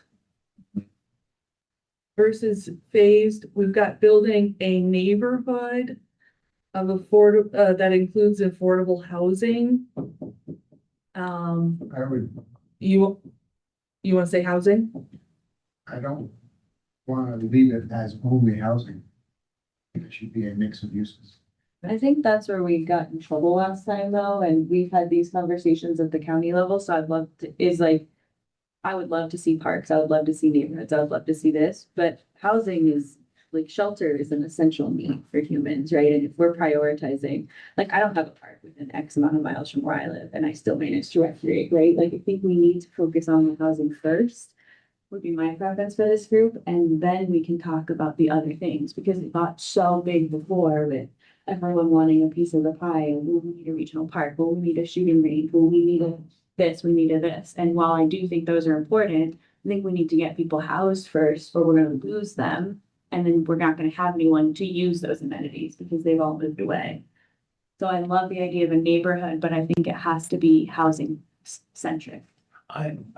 Just, Real quick, I saw Jay's fingers and then I'm gonna come back to you, Lou. So I think we need And to then- make a distinction between, you know, a neighborhood could be a mixed-use neighborhood. I think the issue is not that we want to have all these other public amenities addressed. I think it's residential development's not going to pay its own way, and the neighborhood's going to demand certain levels of service. So those things which can be built into the neighborhood will set it up for success without looking at all the other demands out there. So I think you can have a neighborhood and mixed use together to set up a project for success. And I'm sorry, yes, I ignored Gail and I Alright. promised her I was gonna, I was watching. So I'm gonna put her in front of you, because she was in front of you, so Gail and then Lou. And I think going back to the conversation about annexation, so listening, I'm gonna kind of flip a little bit from the perspective of saying maybe we see annexation as one of the milestones, right? And so thinking about what we're talking about here is being kind of broader and kind of higher level in terms of what we're working toward for Brown Ranch, right? So mixed use neighborhood, right? Scale development, right? And maybe it's the development plan is what we're talking about, and annexation is just one of the milestones. So it's not that this group is so focused on the actual annexation agreement, but what we're talking about will get us to the annexation agreement. So that becomes one of the milestones. So I've kind of flipped in terms of thinking that annexation agreement should be in our working toward. I want to grab a couple, so you're saying annexation actually feels better now No, I'm saying annexation. I'm saying as a the, milestone, as a means to an end, Right. with the end more being the sort of definition of the place that we're describing, Right. which I'm hearing people say, and some of these are captured even in the term neighborhood. I mean, until the last 30 years, a neighborhood almost inherently had a mix of uses. And so there's some things implied there, but one thing, we don't have to get into the specifics of development programming right now, like what's the right, mid, all that, like we can get to that. But I want to come to the point you were making, which is that it seemed like in everybody's concept, community housing, homes for people in the community and improved affordability were elements. Is that, or did we not read that? I think maybe the needs to clarification of what the mixed neighborhood is. Mixed neighborhood could easily be market price housing. Could be. So immediately affordability is a secondary. You know, mixed use is broad enough to do whatever you want to do with it. Yeah. But I do think something on terms of affordability and attainability has to be in there. And I prefer attainability just because it's another broader word that affordability fits into. Fair enough. And for purposes of just clarity, I chose affordability instead of affordable because affordable actually has a policy connotation that's specific and affordability doesn't. If you say we're trying to improve affordability, that doesn't apply, but attainability is fine too, although that does have its own specific connotation, which might be for a lot of people that it's actually going to be fundamentally market rate based on the design of the homes to create affordability. And you guys may not want to get to that level of detail now as much as is it improving affordability or not? Like, is it a part of affordability? But I think what you guys are saying, like, it is housing and we want to improve affordability. I'm just trying to make sure I can write down the right things. I'm fine putting in, you know, a use mix element, just make sure, but I want, before I write anything more down in black, I want you guys to say like, you're missing this part. I think an important part is what the public will accept. If we're talking about annexation, then it's a vote. So we inherently get into the what's in it for me category. So while, you know, and that's part of the initial outcome, right? We have to be kind of thinking of that step along the way. So that was kind of why I'm doing community supported. Yeah, that's the word I was gonna use. Yeah, from that perspective, right, whether it's the impact of transportation. I mean, you know, whatever, so that was the way I got around that. Was it To the point of what- accepted? So I said supported, community supported. there's a better way to say that. I think when you say Clark neighborhood mixed uses, I have pause on that because I think it needs to be, I love this. I think it needs to be like affordability first. There's a large push for just free market housing out there. And I don't know if that's something that the commissioners have said that they would support. I certainly would have hesitancy with free market housing out there solely. I think there has to be, and I think that there has to be like first affordable housing, first affordability, however you want to describe it, and then potentially free market housing could be secondary to that, but it's not primary. And so I don't think that's like our primary end goal. Our primary end goal is affordable housing. So we're saying, an ability, we will have to say this in less space, but, taking in a few of the last comments, there's a housing that meets a range of income levels, which, you know, can hopefully give you guys the space to work within the concerns that a market rate element is going to be important to overall feasibility and a picture of affordability. And these aren't my opinions. I'm trying to share what we've heard both today and in the past. And then also the importance of specifically affordable to meet, you know, those needs that are increasingly hard to meet in our community. Is that something that, you know, again, I understand exactly where this sort of tension is. It's not a bad tension. It's just one of like, when we say these words, they mean a lot. So what's some ways we could say that would get at this idea? I think improve affordability is excellent. You know, because affordability is, I can afford something, you can't afford something. So it's got its own range of it. The issue of market price housing, I think, the only reason I ever bring it up is if you tie it to the restricted grant that we have, the only way I see that happening is we develop a we have a private developer come in, we sell that property, we title it, whatever, and we use that money to build affordable housing. I mean, to me, there's gotta be a connection there somewhere. And that's the only way I see this being any kind of, high-end development of some sort. Does market rate have to be part of this phase? Well, This phase one? No, I don't think so. I don't think so. You guys might want to also give yourselves the room, again, be careful to not start planning today. Yeah. You're thinking about this at a level of ultimately what is success going to look like that we can feel solidly on and we're not hemming ourselves in, right? There's a lot of work to do to sort of evaluate feasibility in the context of a unit mix and a type mix and affordability mix that you guys probably don't want to burden yourselves with, as we're also naming the group, like we can get to those things if we agree on some fundamentals about where we're trying to get to. And milestones of understanding that balance can certainly be a part of your work together. But what we might want to land on today is clarity around these are things that we can work within to kind of guide that endpoint we're trying to get to and can define milestones around. Community support is a critical milestone, right? The idea that it would improve affordability is something that is also probably going to be really important to community support, but is part of the rationale for why this came forward. The idea of focusing on something that defines a type of place is important. And then the idea that we need to be attendant to scale and the community sensitivity around it. Like these are all giving definition to future work on design, on plan, on feasibility, on programming. Does that make sense? And then we've got Gail here. And then I didn't see a hand, but I don't know if you've been wanting to. No, I'm good. Okay, Gail, and then we'll go to Jason. Okay. Well, I think it's important to call out that it's for local workforce and or workforce that has, retired, so that we're very clear in terms of the intention that this is for our locals. And we're not building second I homes. want to make sure we clarify something there. Sure.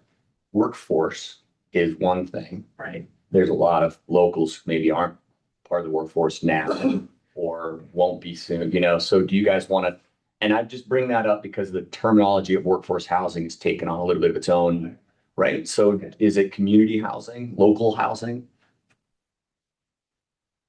I mean, workforce, right? I mean, that's.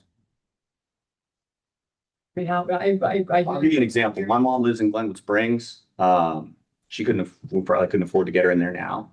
She's not part of the workforce. She turned 80 on Saturday. Actually, she does work a little bit. So it'd be hard, it'd be a stretch to say she's part of our local workforce, which is an example of somebody who like housing in our community would be hard to get to now, but I hope she doesn't have to leave. She won't. But Right. That's an example. What's that? is she part of like the, She worked retail until last year. that would be my point, right? So anybody who worked in I mean, I agree with you. We know what we don't want, Right. right? So how Others might be considering like Colorado Mountain College students, folks like that. I'm not bringing you this as my opinion. I'm bringing you this as my experience working with different communities on this topic and getting to those points where it's like, well, wait a minute. I thought this fund was, this is actually specifically coming from a workforce housing fund we worked on with the city of Glenwood Springs, which is now creating some of this confusion because as an example, there's an affordable, housing project specific for people that were retirees, and they can't actually tap into those funds. So it's just something to be clear on. It's okay if you decide, it's workforce. That's okay, but Yeah, you need to well, make as some I say, choices. it's more, it may be one of those where we back into that we don't want, right? But we know we don't want, right? And You want it to be for locals, not for community. Go ahead. Yeah, Jason, yeah. thank you. I was just gonna mention that like for the community is something that's been sort of part of this the whole time. We are not building housing, like we're not choosing to grow the footprint of Steamboat so we can have more people from Houston have second homes here. Like that's just not the intent of why we own the property. It's not what we're doing. So the purpose is homes for our community. And however we define that, we'll get around to. The other thing that we talked a lot about that everyone seemed to galvanize around was some sort of like success or feasibility. Which probably is in the realm of scaled in a like. Where's the right level of feasibility? What's the right level of scale? But that was something that I heard a lot of people talk about. Like, we're not here to fail, we're here to succeed. Build something that can actually to design or create something that can actually happen, that can deliver a neighborhood, that can deliver improved affordability homes for our community. I heard that a lot too. So I felt pretty comfortable throwing that up and laughing. Yeah, Lou. I mean, I like homes for our community. I think that's really good. I think it's broad enough. Because we also have the issue of retired people that have never worked here. They already own a house. They want to downsize or whatever. So that's also inclusive. Workforce has its own negative connotation, good or bad, whatever. We talk about workforce housing, one of the properties across the street here, and people go batshit. We don't really workforce housing next to us. Just Just like neighborhood and homes for our community, neighborhood homes for our community. yeah, homes for community, I think is. Yeah, and we have the concept of neighborhoods here too. Make sure I can The house our community. Actually, that's even better this time as our community.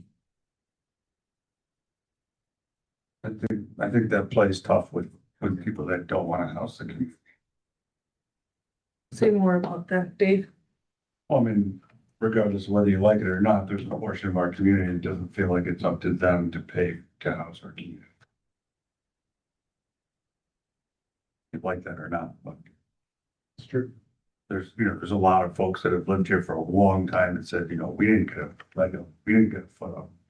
They're not looking at the wealth they've created by having their houses. So Dave, does this subtle shift then just keeping it as homes for our community, which doesn't necessarily imply like we're gonna house, but it gets to the idea like we want to build homes and we want those homes to be for our community.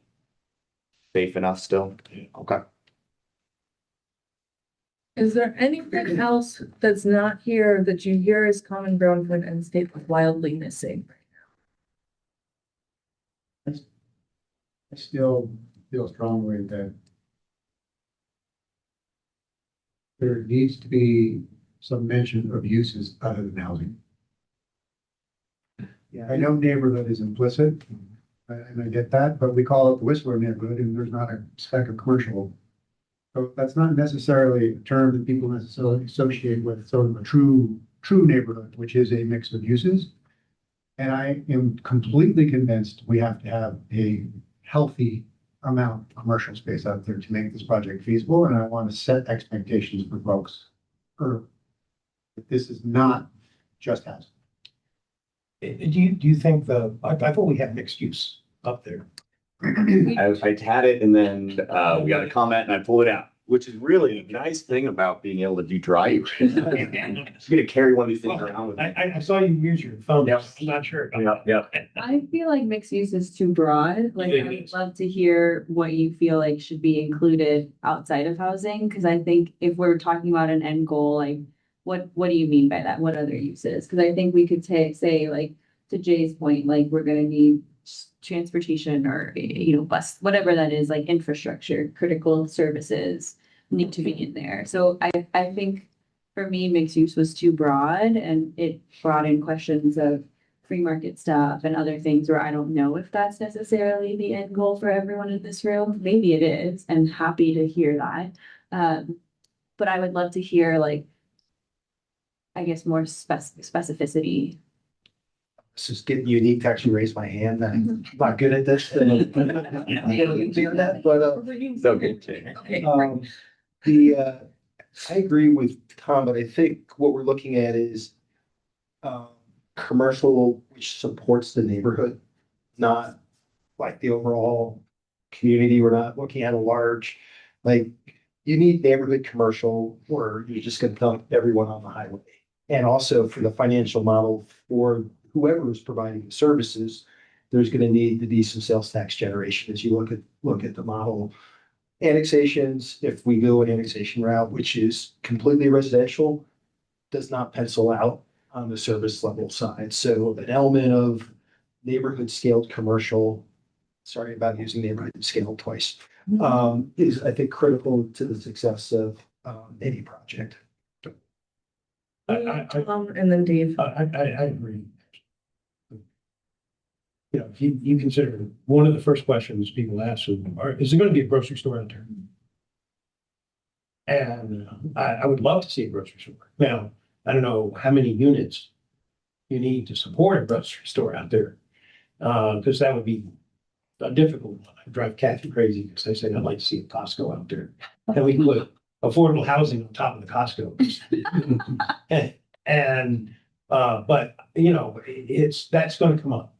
And it is a reasonable thing to do if we're trying to change the centroid of the city and have people not go 140 and go the other direction. I have a question that's purely my own curiosity. When we think about a different use mix in that area, it can be helpful to sort of think about it in terms of scale. There's neighborhood serving commercials, neighborhood scale, same terminology used, plainer speak, but the idea that like different types of uses that fit into a neighborhood context and are commercial, retail, sometimes small scale manufacturing even, which would technically, there's a different set of things you can do at a neighborhood scale. And then there's like, larger scale commercial, which, I guess where I'm going is at what point are you guys talking about the Slate Creek area neighborhood? And at what point are some of these questions oriented around the larger West Steamboat area? And which isn't to be very clear, I am not suggesting either direction on the use mix idea. It seems like it's going to be a part of it. But more wondering as you guys get into some of these things, if it's helpful to understand these in that larger scale, recognizing some of what you're bringing up is specifically the feasibility of a project in the area needing a different taxing opportunity than just residential. So I threw a lot of things out there in that question. I know I'm not supposed to do that, but any clarity that could help in terms of how we can make sure we provide definition right now, again, without hemming yourselves in too much. Thanks. We're gonna have Tom weigh in and then To answer your question, one of the statements, I'm not talking about market versus, I'm talking about truly commercial. Yeah. Retail, industrial. Yeah. Business. Residential, those are the mix of uses I'm talking about. So And I don't even. I support that. I think that's great. I think that's why I just wanted to see more specificity, because I think when you just say like a mixed use neighborhood, people like my mind automatically went to, oh, you're trying to build free market housing, and like, so I appreciate that. Yeah. Because I agree that there has to be some sort of community serving industrial commercial. I think that that's very important. So happy to add that, since I was the one who was like about it. That clarity I think is important for us to understand. And then I don't want to jump in front of you. Well, just to address Clark's question for more specificity, I don't think we should necessarily hem ourselves into being just neighborhood supported, because if we truly want to make this part of the West Steamboat and part of the existing fabric of the community, I think we have to think about that entire area holistically. And it may very well meet a retail or commercial space that supports more than just the neighborhood. Dave. I would say the specificity, I think this is a unique opportunity, not just for affordable housing, but also for kind of bringing that next level of service for Steamboat, including the transportation model. I mean, we're facing all kinds of challenges, especially with parking coming up. So not having to be specific about what commercial use will go in, but the fact of where it would go and designating the space for it. We will always get caught up in that trap. Well, Safeway will never come out and build out there. Well, they certainly won't. They won't even talk about it if there's not if there's not entitlements to the property. So in this phase one, delineating that area, whether it be down by the highway, and then I think we would find that creative ways of financing, either doing land leases, which will provide residual income to the housing authority to build more properties. To do that, possibly even putting some housing over some of that commercial center. All the way to climate stuff where you're capturing the heat from the commercial center, help you go way down the pipe, but looking at those things where you have that ability to, then build more affordable around that. But one of the big things, transportation wise, I know possible RTA bus depot there. All challenges the city's gonna face coming up, so. And putting a commercial center there would cut hundreds of thousands of trips through town a year. Okay, so now we'll go to Angelica, then Jason. Mine is more of a question for the group. I would love to hear your thoughts on this based off of what Clark said and then some of the conversation we're having is. I wonder if you guys would agree with this, but I felt like the first time we were thinking about this property a few years ago and trying to develop it, this property became like a solve all for all of our problems. Like, right, we saw this, we were like, oh my gosh, we have all of these acres, we can finally fix all of the problems of West Steamboat with this property. And so we started jumping in and adding this, and we can fix this, and we can add it, and we can do this, and we can do this. And so my question for the group is, as we go through this process, because I agree with Tom that we have to look holistically at the area, but at what point, where's that line? Like, I guess, where are our boundaries, where are our foul lines? Because if we try and use this property and this development as a fix-all to everything on that side of town, I think we're going to fail. And I can feel that starting to happen. Like, well, that side of town all needs a grocery store. This is our solution for the grocery store.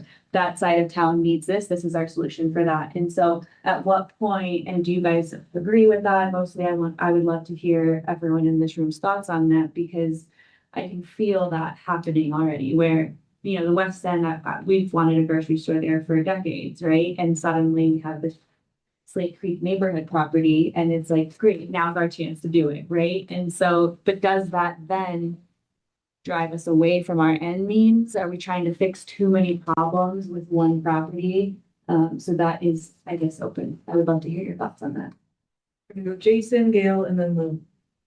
I think that's a really good point. I think at this high level, acknowledging that there will be a mix of uses, there's literally no problem in doing that. It's just like saying it will improve affordability. Wow, we'll figure that out, right? What are the mixed uses? I don't know, we'll figure that out. What's the scale? We'll figure that out. The point about fixing all of the world's problems was something that in the previous steering committee, we spent a lot of time on. And there's a reason why there's guiding principles that are ordered in priority. That housing was the first one. And so, yeah, we wanted to green the earth and we wanted to do a bunch of other things, but not at the expense of housing. And so ultimately, that is a process that we will need to go through to create, and I think you brought this up, what is the goal that we're working towards? I think we've really, we're starting to define that, but within achieving all of that are decisions that need to be made, and you have to have a framework for saying, I get it, this is more important than that, because we cannot have it all. And I think that's the trap that we're trying to avoid. But to build on that point, I mean, that's what I was looking at our list there, and I think we've got it, but it's not certainly prioritized, right? We've got homes for our community, we have improved affordability, and we have feasibility, right? So to the extent that, I mean, I concur, we don't want this to be the Christmas tree that then falls over. It's a matter of saying what makes sense from a feasibility perspective as we move forward, right? That we don't put too many things on there that then impact the affordability. And that's kind of why I had that in my the in perpetuity out there. I mean, from that perspective, that our goal is affordable homes in perpetuity for our community. And community supported to me means we address some of the issues that are appropriate. We certainly don't want to increase our problem of traffic going from one end of town to the other. So what makes sense, right? And if commercial helps us make it more affordable, that makes sense. If it makes it less affordable, probably not. So I see, it's like, I mean, I guess I see it there. I would ask the group if you all agree with that, or do we need different words in there that bring that clarity? Well, I think we do need some clarity on priorities. I think that's important. The issue of commercial, or even industrial, is, you know, yes, it'd be great to have a grocery store out there. Does that help that neighborhood, that community? I'm gonna guess it probably does, maybe even provide some employment opportunities. And definitely shifts, you know, some of the traffic flow in different directions. So, you know, there are positives associated. If we're in industry, you know, if somebody came to us and said, we'd like to put some smart wool out there, you know, that'd be a good idea, maybe. You know, did that help that neighborhood? Possibly. Does it help make it affordable? I don't know, could be. So you know, those, and I don't know how much of that has to actually be in whatever sentence we're trying to create. Yeah, I think just to specifically so you guys can, I'm not trying to cut into the line here. But when you bring up the question of when you put these things together, I do think you're implying a set of discussions and analysis and work to find those right points. Let's use your example. Smart wool wants to, it's a really interesting question. What is the balance between bringing something like that to an area like this that has, or, you know, to that area, no, already this, from a jobs perspective, which is a component of affordability question. What is how does that make the neighborhood, you know, when you create these places that aren't just homes, how does that make the neighborhood vibrant or vital in a different way, in the sense that you can walk to different things that you need? So there's a set of questions that I do think requires clarifying priorities.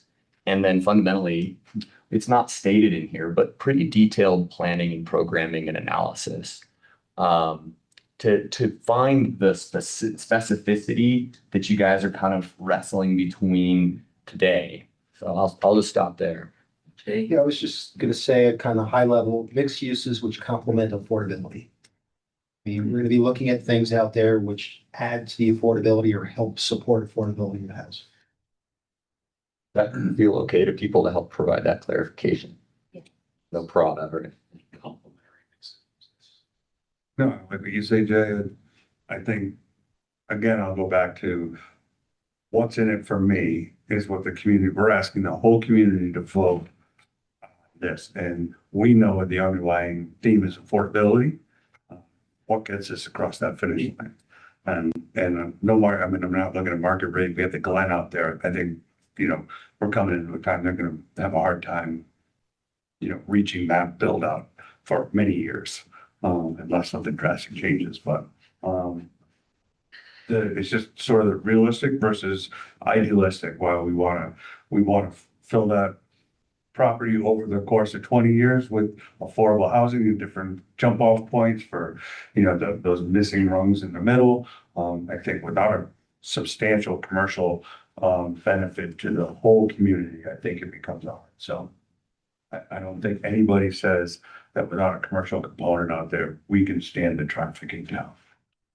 To them, from what I've dealt with, just seems like they would feel like town is growing no matter who it's for. And without a benefit to them, if people in Worcester neighborhood thought maybe there'd be less cars at Central Park Plaza, they might see that as a benefit. They're spreading out use and spreading out commercial. So I think thinking about it from that annexation vote and what that looks like, what we can sell, what the community will buy as a benefit for them. I'm gonna go to Gail, and then I'm gonna try and synthesize this here for a second and think through if we can play out what this is gonna look like in terms of milestones. Yeah. Okay, just a final, would be, I certainly understand kind of the aspect of what's in it for me. There was a lot in it for me last time around. I think this time around, we just need to better get that story out, better communicate it, right? I mean, in terms of, there was commercial, there was space, right? I mean, there were various aspects of that. And so that's gonna, again, be back to more tactics that we, and communication and why the engagement is important. But we talk about 200 or 300 homes or whatever that is versus 2,200. Over 20 years. I know, but what years?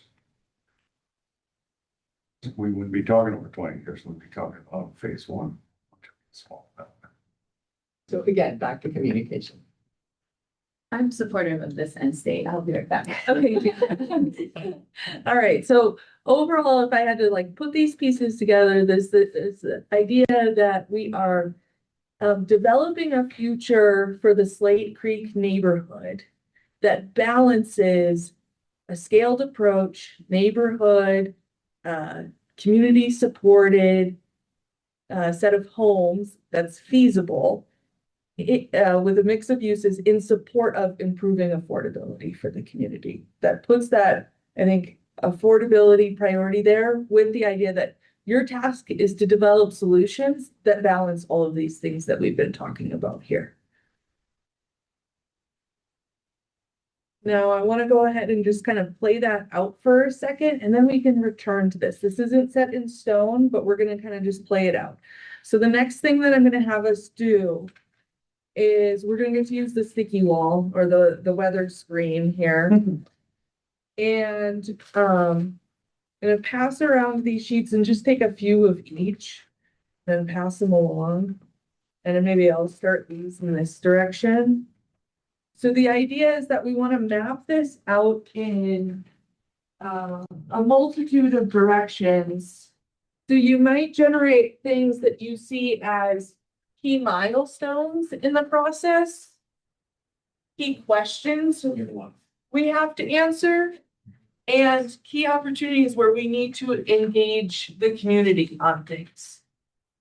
So, you're going to go ahead and put some of the most important things that you think need to be a part of the timeline of this.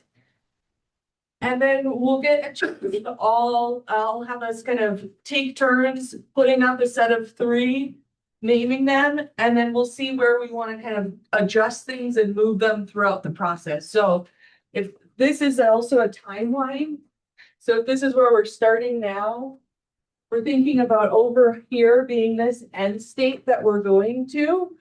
We're going to kind of generally map things out of like, what are some of the first milestones and questions we need to address? When do we need to engage the community? And we'll go and flow throughout here.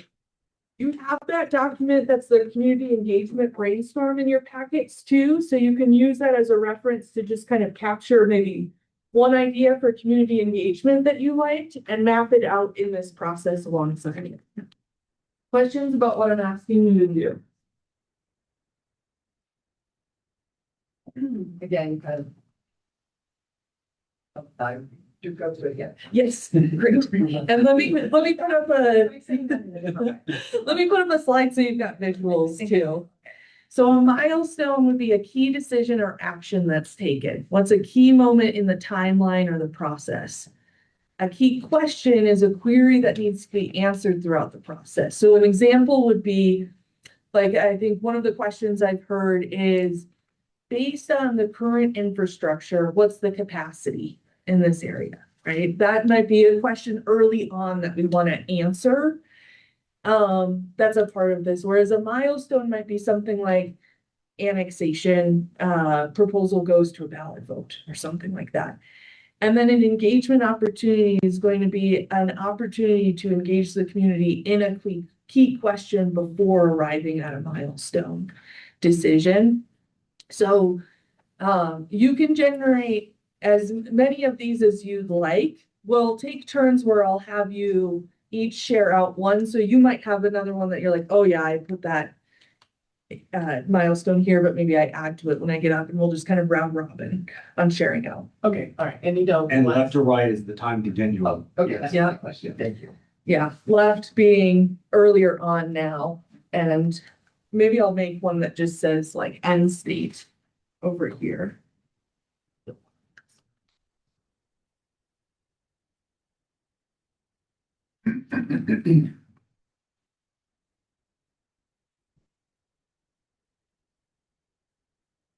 What? We gotta- Say color coded? Yeah, stay color coded for community engagement in yellow. Sorry, I didn't say that word. So we'll have to end the colors. I put, that was me, yeah. Not the worst thing, you can just still put them in rows here. And while you're thinking, I'm gonna take my quick restroom break. Yeah, yeah. Left and left. What are we saying about? You're talking about things like that, this moment forward.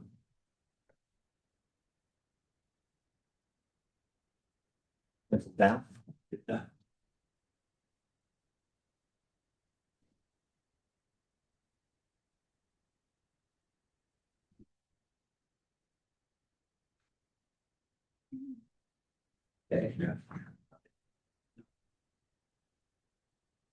So, here. Hope this feels like.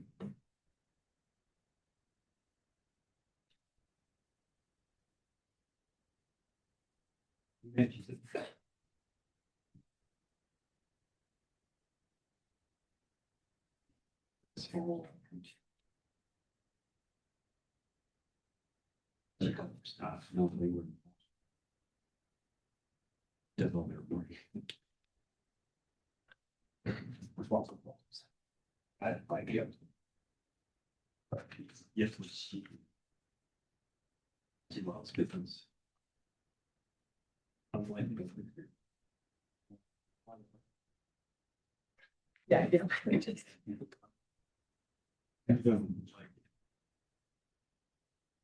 Some people. Yes.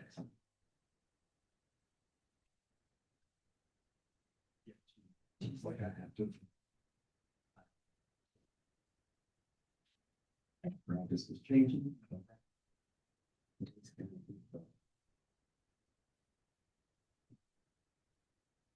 Wait, yeah, wait, and then we'll do, all of us put up a couple at a time.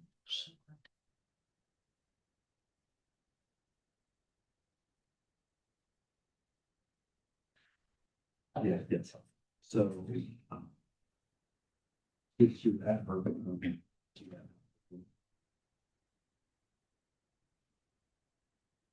Her boss in the time. Have approved HDR, you have to sort of leaning to the.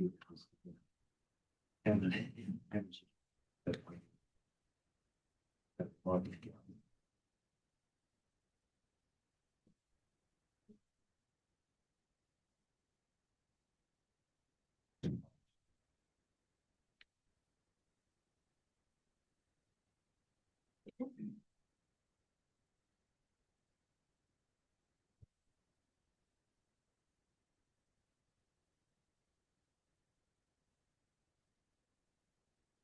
Dave, are you using that pink? I think blue might need one. I don't know.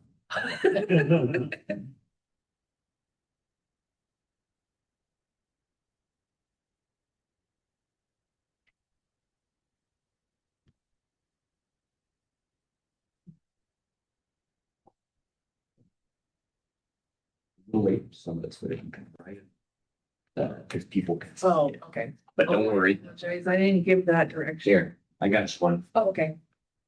If You- you're already going, if you can write in markers. I didn't worry, really big, it's nice, because Okay. then we can see it. You're Good. good. I feel Yeah, like- I'm in the- I'll turn over here, you just be good, I'll make you new ones. Oh, thanks. But now I can, There it goes. there you go.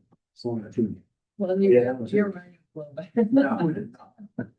You're making some assumptions.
One question. I just, no, I just changed the colors. Oh, you Call did? it pink.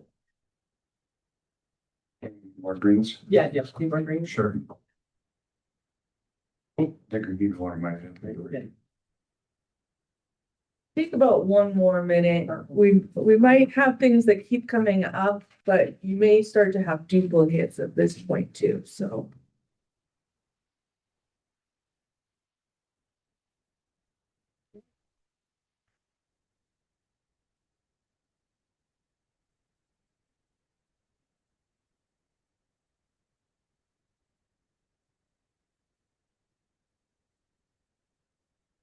I supposed to write orange ones? No, I think it just ran out of, maybe Kathy, did you run out of paper? And start doing Orange? Orange is just end state. Yeah. Oh, you wanted to add to end state? Yeah. Okay, great. I just took one. Okay, great. Yep.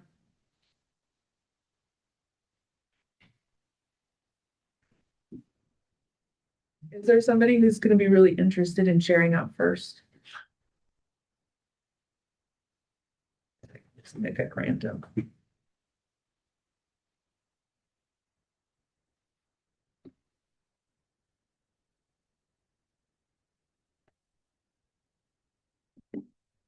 So once Jason comes back, I'm gonna have you sharing out 3 at a time. You can choose, start to think through what are the first 3 you want to share out. Doesn't have to be the same color, doesn't have to be different colors, just 3. Thinking about.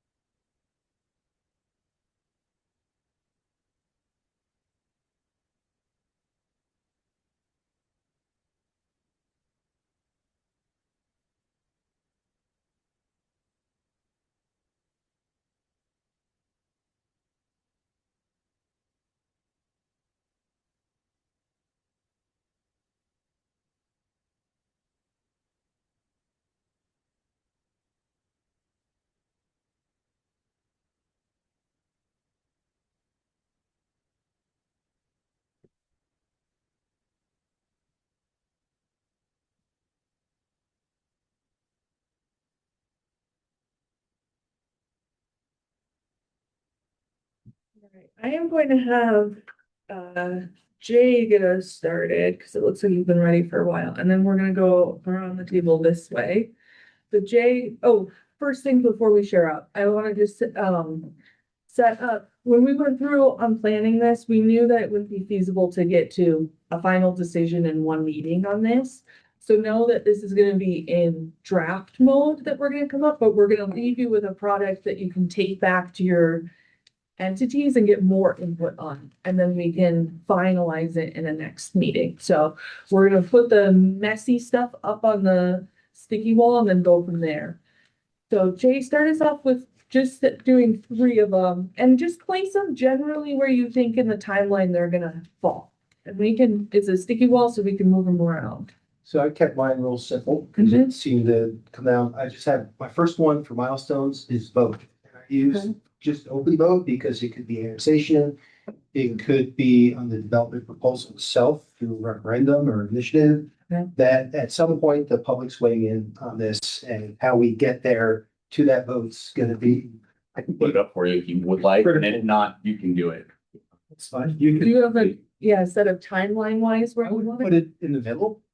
But I think we need to work, just acknowledge that there'll be, Move it. you know, It's to avoid the. it should be right on the. Right on the crease. wall. The part is apart. Yeah, right in the hard part, yeah, just to. Perfect.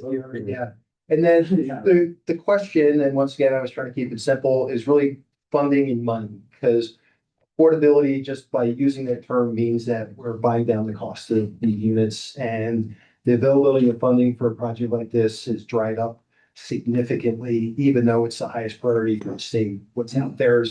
So more that's gonna rely on the community and less on external participation, which last time around, there was probably more of a balance on that with available funding. So that's my inner bureaucrat. And then the community engagement. I came down to early and often. That the more transparent we can be, the more we can discuss. Where did which one did the funding one want to go under? Questions, Thank you. yeah, Thank you. questions? We're in the timeline too. Yeah, right about there. Thank you. Third piece of duct tape over here. That's good. And then community engagement, I just said early and often, that the more transparent, the more we can discuss with the public what's going on, the better chance for success for the entire project. So I'm guessing that just goes pretty early I on would put here. that early on. Okay, all the way across. All right, you're gonna go ahead, go next. Okay, well, for milestones, and I cheated and looked at Jason's and I see we have the same thing, but I put clarify priorities. I think this should be probably one of the first milestones that you, so early. And I think we have our end state, but like I think this group needs to look at like what's most important and how do we build from there? Cause I think everything's important, but clarifying and coming to consensus on those priorities, I think will help guide the rest of the work. And there's Left. right at the beginning. All right, from the start. In my opinion. Jay stole my, how will we pay for this? So there's funding. I think my handwriting's pretty good. Prettier across the board, but. But I did write a second blue one and it's, so I think a question I have is, or I think we will need to answer is what is a feasible scale for phase one? So what is feasible in terms of scale? Is it X amount of units? Is it X amount of acres for annexation? Like what, I think we just need to look at what's feasible for phase one. Does that happen before or after figuring out funding? I think, I thought about this and I think it's after. I think we have to look at what money is out there and the buckets that we can pull from. And then kind of look at, I don't know, they're probably the same. Probably both. I think they're like overlapping almost, like, cause as we look, I would agree, as we're looking at, what's feasible, money's a part of that. But it's not the only driving force of what's feasible, right? Like how much water, there's other factors and we can always try and find more money, right? Like I think to Jay's point, it's drying up and we have some pessimists and I'm sometimes that as well. And Jay's usually an optimist, so. But I do think that they're very interchangeable. So really close to one another, on top of one another. One side or the other of it with the idea that there's an obvious iteration Yes. between these two things. Yeah. Everybody's cool with that. Yeah. I'm just gonna put it on this side because Great. Thank you. And then, I'm gonna they're at 3. Even though that was oh, a sorry. duplicate, but I'm gonna just pause you at 3 and we're gonna go through that. Go one. for it. Okay. Nobody wants to play board games with me. I'm such a rule follower. Okay, Kathy, you go. What's your 3? Under community engagement is to engage a professional company to do a survey. Okay. And where in the timeline do you think we should do that? Soon, I mean, early on.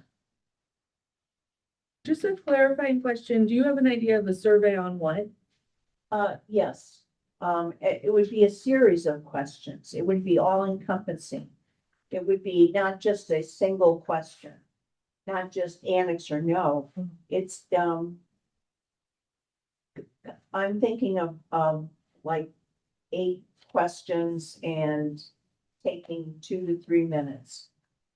put it in the early and often bucket. Okay. With the idea that it sort of takes place in this stage of. I'm Okay. with the idea, because you're saying this is a sort of foundation setting Yes, it survey to is. help guide. And then, we could do it again later. As we get close to say, here's the plan. Are we in the right direction? So We can always move it. That's the beautiful thing about this thing. and then as far as the, milestone, a go or no go on annexation. And would you put that maybe before vote? Yes. Okay. Good do. Okay, and then I probably misunderstood, but I did an end. And again, the end It's okay. is a successful annexation in a thoughtful phased manner. We might have some other entity who wants to pop in. All right, Tom, what are your three? I'm embarrassed about how wrinkly this thing is. You're just gonna have to. My first question is, what can we develop given the current infrastructure constraints? Kind of goes to the funding, because I think, we have to figure out what we can develop without significant infrastructure upgrades. We're already kind of beyond that, so. It sort of goes to the funding, but I think we have to answer that question. You feel like this kind of fits in the sort of time frame of the what is the feasible scale and even in the context of that question? Sure. Yeah. Is it okay with you guys if I kind of have these, again, they're not the same question, but I'm bundling them to help understand that they are related and they're sort of part and parcel of these same concepts. Well, Would you read it again? what can we develop given current infrastructure constraints, which feels like a component of the feasibility question and the funding question, yeah? Yeah, I mean, I guess I have a little different take on that. Okay, go ahead. It's a different question, right? Different question. What is the current capacity? Okay, so would you want to put this actually a little bit further forward? That's To what be I, able to that's help what I. answer? That's. Okay. that's my Yep, question. good. I think that's a Or great does that need to be a separate sticky? Okay. It feels appropriate to have that be a question that can be answered before you can say, this is feasible scale for phase one. That makes good sense. Does that feel okay to you, Tom? Yeah, that's fine. Okay. I think, in terms of milestones, I think we have to have some scenarios that we present to the community. And that think one does not have stickiness, so good. That's fine. No, they all, none of them do. Watch. Oops. Now it. You know what I mean? It's, takes on there. Got it, okay. Thank you. Magic. Magic. I just did another, milestone, which is the annexation agreement. Okay, and where would you put that? Probably before the vote. Yeah. So it feels like it would be a, don't get upset at me for moving this slightly to the right, we'll make space. Just like the corner, have, well, that little crease in the middle killing. We need to have agreement first, right? And then we go into an agreement to agree. And then here, and then we have a vote. Obviously, you know, we can keep cleaning that up, but, okay? Sort of logic of sequence. All right, Dave, you're up for your three. For milestones, probably in the formula line, agreement of the percentage of initial phase annexation uses.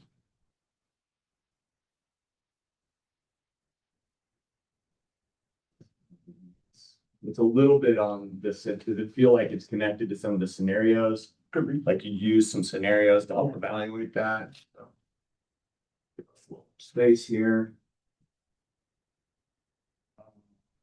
Under questions, is that one of the entire community see this as a benefit? So, not sure where that would go, and that was probably gonna be over the Certainly top. gonna have to be related to the vote, right? So probably be before the vote or Yeah. somewhere on that line. Put it in here, we can like move things around. I think the community engagement is a little different because we've been down this road for so many years now. I think, I'm not even sure if the community is engaged in, wants to be involved in engagement as much as we maybe think they do.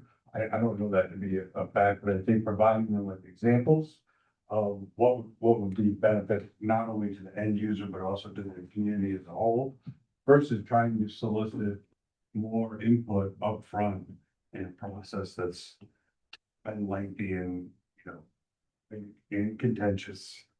So providing more specific examples of kind of What's in it? what to choose for, what's in it for me.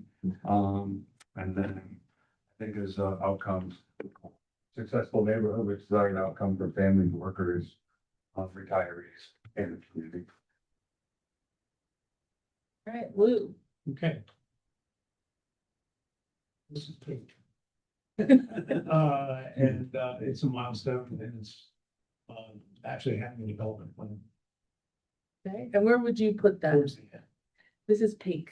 Yeah, and I'm gonna guess that's to go before the vote. Yeah. Yes.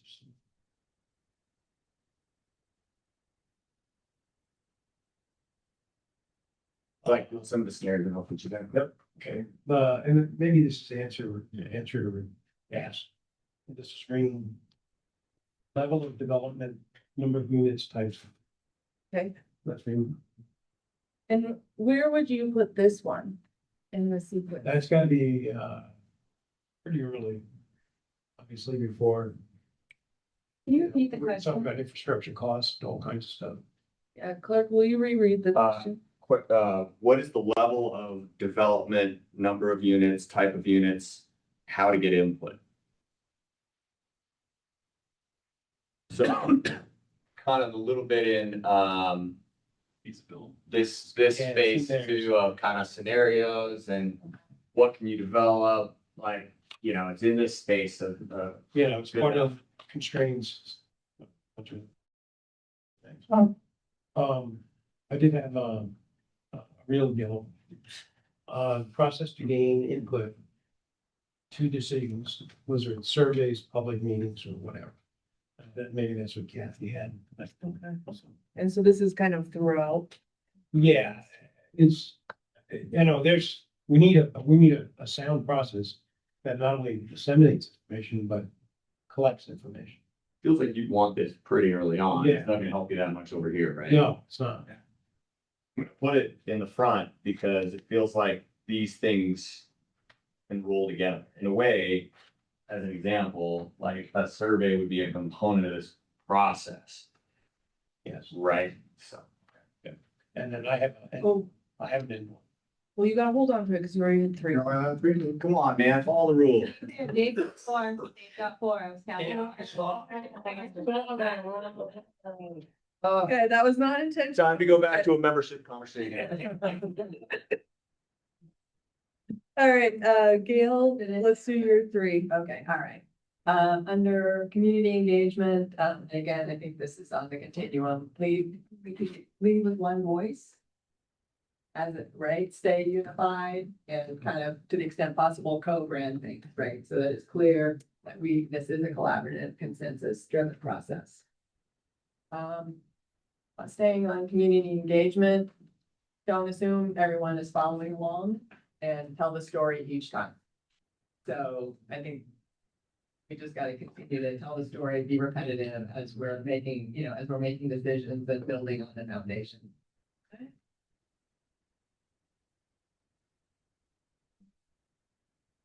And then question, I think we just all need to be very crystal clear on what the short-term rental monies can be used for and what they can't be used for as we go through the process. So, question. Where in the process does that one go? I'd say in the beginning, or maybe somewhere after. Yeah, It's related to the funding, right? yeah, exactly. Obviously, it's tricky because you might want to utilize STR funds sooner as a part of the process work. And at the same time, so maybe this comes a little bit I earlier. think it's an early on question. I think it's a foundational question, and particularly from a council perspective, I think it's gonna be important for Yeah. us to understand that. So and as we think about, kind of as we think about potential costs, we need to factor that into, it is a limited pot of money. So if we're giving short-term, allocating short-term rental monies elsewhere, that's gonna.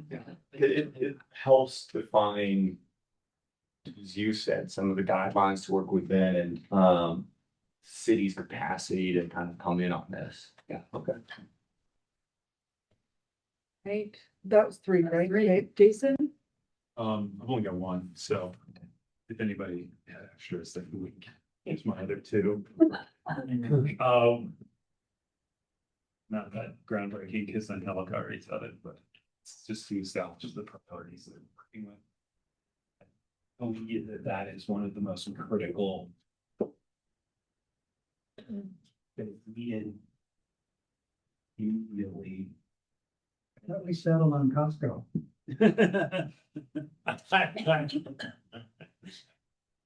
You gotta call them first.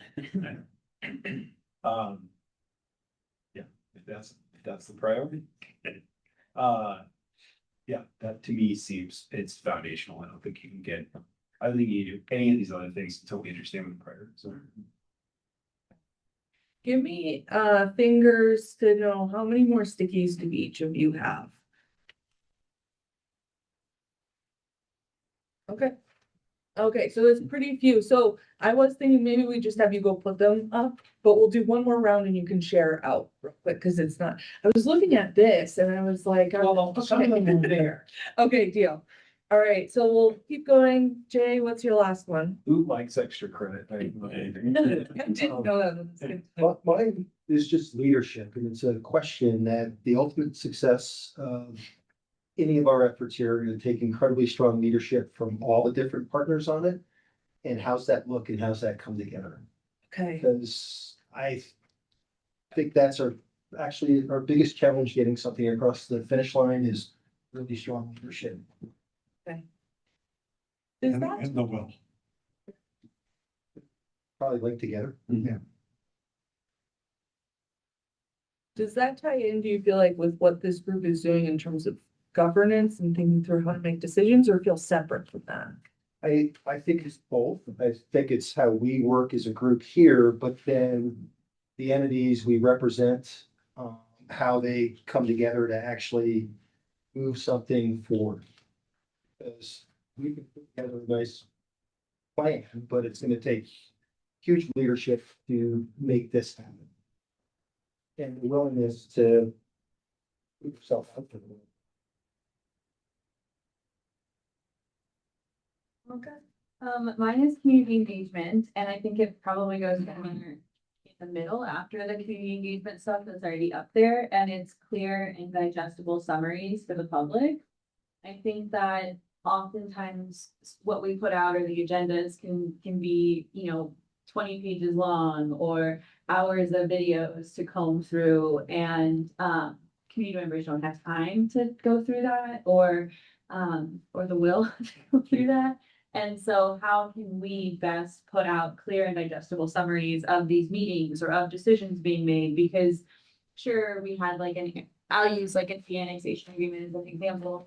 We put that out to the public, or it was put out to the public last time, but it was complicated. And I don't know who sat through and read all of that. And so a lot of people were confused about what was in there or what wasn't in there. And so I think, to the best of our ability, we need to make sure that we are putting out clear and digestible information to the public on decisions being made, how decisions were being made, and that are factual. We can't expect them to siphon through complicated jargon and information. I think it's our responsibility to put it out in a way where they can absorb it. Present new vision to the community. Okay, and where do you feel like that goes? Wait, what window? Somewhere. Early, yeah. Yeah, very early on. Would it happen after clarifying priorities? Yeah, I think After the priority line. Okay, because we'd have to clarify the priorities to be able to present the vision. Would you feel that the vision is a precursor to a development plan that is then executing on that vision, not a statement of what the development plan has? Just so I can, because you could probably go either direction. I'm here and you say it's on this side of that. And is the vision the end state? Or when we say vision, I'm trying to understand, right? It's almost kind of like, that this is not what it's not. It's not a warmed over plan from before. It's a new name, a new vision, a new process. Kind of, okay. Okay, so that's even a little bit about the process itself. Okay. People are gonna hear this in the public, Slate Creek, what? So I think, yeah, If you'll tell me if you guys, I put it here because what I'm hearing you say is about more than just like the physical concept of the place. But it's, as Kale was saying, an ability to express clearly like a reset, a start over. And I put it on that side of this work because it feels like for you guys to be able to present something together as that new way, we need more than just a refreshed name and process name. We probably need to say, here are the things that, having gone back through and relooked at this work together, we think are gonna be really important, that would sort of inform that. Tell me if that captures it right, or if you'd rather have it in line with these. I think it can go either way. I just No, took a crack. I like where you've got. Okay. Did you have any more? No, I covered. Okay, Dave? Just right before the vote, public engagement closes with a feeling of broad support from the community, move to ballot without wondering about what the outcome is. Is that milestone or community? Milestone. Got it. Fair point. With that, though, I think I see where Clark's brain is going, is to engage the community on that question. Do you have a sense of how we would know that from the community? I think we're gonna be much more in tune with what the community's feeling this time around. That's a guess. I mean, That's a hope. it's a hope. I think that's part of what we're trying to do, is we make sure we have a process where we're getting enough feedback to know that. No, not feeling at least, can't know for sure. I mean, I think one of the biggest things that the community talked about was the size, whether it's phased or not, and what we talked about, that size this time. What's that? Till we are, till we are. Till we-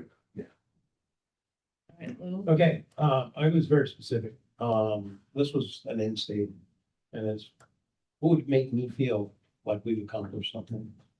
200 to 500 unit affordable housing. There it is. What color is that book? That's, It's orange. I wrote orange on there. You got the hang of that visually. Yeah. Okay, what question?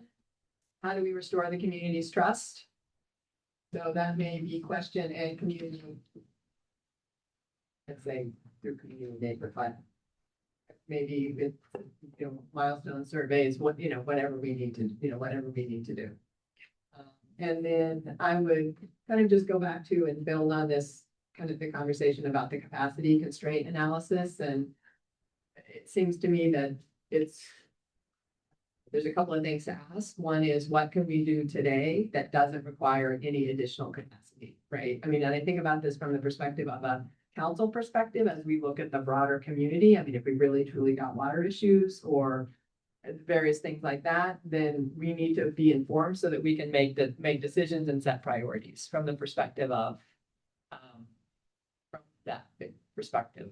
So I think it's, it's something that I think we're working on now, right? In terms of getting an initial, okay, what can we absorb today? Not just specific to Brown Ranch, but from a community, from a capacity perspective. But it's obviously a question that we have to, it's an iterative question that we continue to ask ourselves. Do you have that word? Well, sort of. It's kind of up there. Yeah, it's kind of like, it's a little bit of what Tom said, but I think it's. It's related to this one here. Separate though, yeah. Yep. Further clarification. And then the other one, I think we just. Well, I'm not gonna go through all of them. If they're different, you No, yeah, no, it's just, what is, I mean, is there a limitation of our collaborative authority? Okay, and that feels early on. I think we need to understand what our scope is. Just again, those guardrails. And maybe there's not. Okay. That's Does it. that feel like, okay, you've got duplicates otherwise? Yeah. Okay, and then Jason didn't have any more. Okay. All right, so. Oh, no, I thought I had questions on the slide there. Okay. So at this point, I want to have about 10 minutes for discussion, and then we'll have 10 minutes for wrap up and scheduling for the next time. So overall, I want to first ask, as we see all of these together and see them all up here, anything else that we see missing from this timeline? So feasibility, but, financial, I mean, we'll get into that financial scenario planning. So it's almost like you could see the financial questions unspooling into a number of other questions below that. I mean, or are we just more visionary towards the property, we just leave the financing till after the annexation. I agree with you, Dave, about the fact that there needs to be an analysis phase somewhere between scenarios and annexation. Because come up with a bunch of scenarios, people are like, man, love that scenario. And you look at it and you're like, cool, completely infeasible, can't be financed, we don't have We present scenarios that are not feasible. I'm being hyperbolic here, but Yeah. There's a lot of analysis that needs to go in as part of the scenario plan. yes. I think it would be mistaken to present anything that's not. Well, and scenarios can be a really useful tool in evaluating feasibility because you essentially are able to say like, all right, we're going to add a little bit of this, and a good scenario planning tool has feasibility baked into it so that you're like, well, that's great, but now it just got more expensive or it got cheaper. Do we need to clarify that then, right, up there? So like from the the development plans or the scenario planning, with inclusive of feasibility. And I heard you use the word analysis, that at some point we need to do a feasibility analysis. Mhm. And then I heard what you said was it needs to happen before presenting scenarios to the community. I would say it's part of the scenario. Yeah, there's a lot of inputs from analysis of what's feasible that then you can incorporate into your scenario work. Just better understand now. Like, it's pretty hard to think about creating a scenario for anything in your life. You're like, well, we have no idea how much that's gonna cost. How can we define that as an option until we know better? I think it's completely okay to explore scenarios that don't work. I think it then makes your argument for what does work stronger, when you're like, you looked at this scenario. Because the community will come to us and say, why wasn't this considered? Why aren't you doing this? And so to be able to present this scenario and say, this is not feasible because of X, Y, Z, I think is a really great way to kind of back into what is feasible and where we want to go. So it's not that we're presenting scenarios that are infeasible, it's that we are looking at scenarios that may potentially end up being not feasible as the analysis unfolds. The grocery store, I think, is a great example. Yeah. It may not be a feasible scenario where a grocery operator will come in and do that unless you have X number of beds in a particular area, and we don't have that yet. But people are gonna go, where the hell is the grocery store? And you go, we looked at that. Here's what's needed. Not there yet. And here's what we've done because of that. So when Or Costco, let's use Costco. because they put affordable housing on top of their buildings. When we talk about something like, what AMIs are to be served, what is, where is that in this picture? And where is that, and Helen was talking about, We have a blue. because, that is the question, affordability is one thing. But what's affordable to a lot of people that ask that question is not affordable. And, we can see it now in condos. So, it's, Yeah. Back to the larger question that you asked, Caleb, what's missing from here? We have a lot of stuff before vote. We've had nothing on the right-hand side of this. So I just want to open it up to the group to say, what happens after between the vote and the end state is what is missing, because I think that it's not like we vote and then we're at the end state. So I think we did miss stuff up here on this half of the equation that I think is evident by this visual. And so I would like to hear from the group what is missing after the vote, what milestones need to happen after the vote to reach this end state? What questions are we asking after the vote to reach this end state? How are we engaging the community after the vote? But I don't think that stops there. And so I almost feel like that exercise needs to be repeated only on this half of the equation. real work starts most. though. Right, the real work, and we didn't really address that. And is it this group that is addressing that after the vote? Is it a new group that's addressed, to Jay's point? What does that leadership makeup look like post vote? If we get there, right, if this is actually our timeline trajectory? How, who is actually doing the building after the vote? When are we breaking ground? What do those milestones look like in terms of the timeline? I think.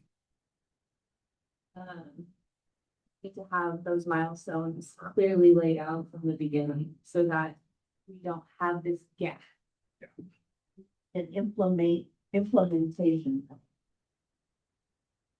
I would personally say that so many of those details will come forward as we move through the process. How you would define the end state if we don't know what we. You know, I mean, some of those are going to take years. If we're gonna do LIHTC funding, you know, we gotta be way out from the end. You know, so the funding process itself is gonna be significant.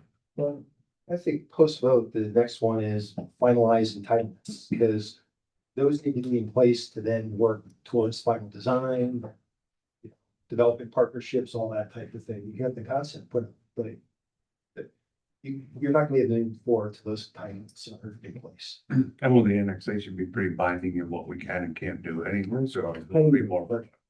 You know, there's gonna be a lot of details we worked out post annexation on what those entitlements and the timing of those entitlements. Is that drive our process now to make those less constrained? With the annexation vote, so that there's more latitude? I think that's part of the discussion. Yeah.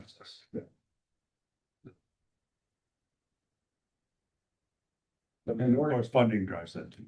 More questions you can have answered to the vote about what happens next, the better. Because the answer of, well, we get it figured out when time is right, is exactly the stuff that you learned that shot at me about. And so those answers are insufficient. I would agree with that, and yes, because where you said, I think that will unfold, it's like, that's exactly what we said last time, and the community said nope. So while I probably agree with you in theory, I think those answers will unfold. Jason's point to that is not sufficient. Well, we have to have them answered before we go to the vote. Or the. Ooh, I Just maybe not how to implement. see. Have those answers, but maybe not the implementation process. Yeah, I don't know, but I feel like a lot of the things that the community was frustrated about was that we didn't know how to implement them, or that we said, once this annexation passes, we will figure out the implementation. Now, you're suggesting the same thing, so I feel like that's a problem. We've got Lou and then. Yeah, I mean, I actually was. Some on that to a degree. I'm looking at the community engagement. And I see stuff up there, and you've got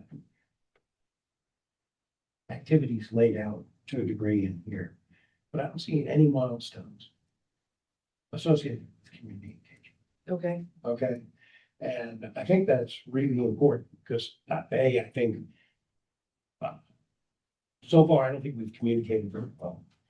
It's almost impossible to communicate deeply into our community to understand what everybody's thinking. And I don't know that the strategy that's laid out here is going to give us that. I don't know, maybe you guys are comfortable with it.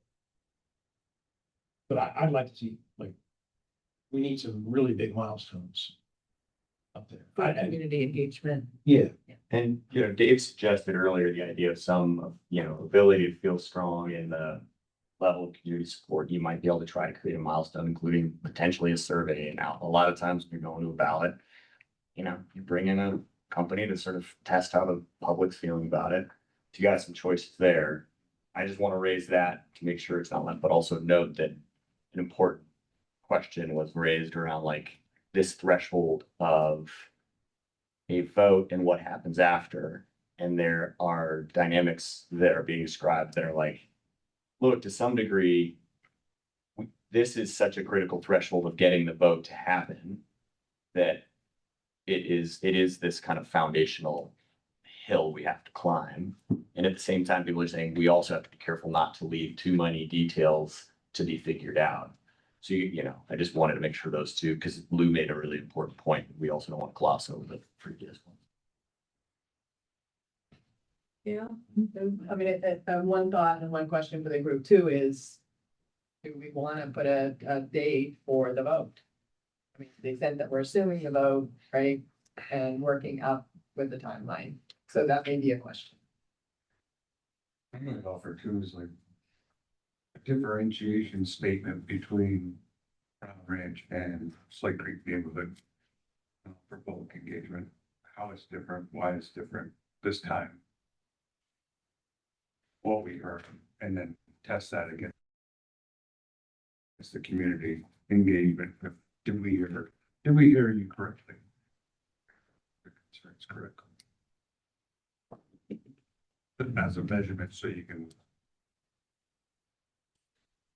Did we hear you? Gonna say that's Heard you correctly, but not you. Yeah. That's what we said. But again, whether it's, a statistically valid survey. I think that's great. I think exactly that. We've got lots of different mixed opinions in the community. It's really now good public perception to come out against affordable housing. So there's a lot of no votes that probably said, yeah, we're all for this. So it's like, how do you get past that? And that's a lot of the driving force behind my competitive stuff about what's in it for me. All right, so with the time that we've got left. One question that I have just in the interim, so plan for next time is to come back to this. And keep adding and synthesizing it from here to where we're starting to build out a final plan. Each of these pieces we're gonna add onto each other so that at the end, we might get to a like final draft, but we'll put all the pieces together to finally come at the end and say, okay, yeah, we're gonna support, this is our timeline for decision making or whatnot. So knowing we're gonna come back and synthesize this the next time, I want you all to be thinking, what we'll do as a team is create a summary of this meeting, including typing this up and providing it back to you so you can share with your entities and get feedback on this from them. Anything that we want to raise that feels particularly important that we get input on from each of our individual entities.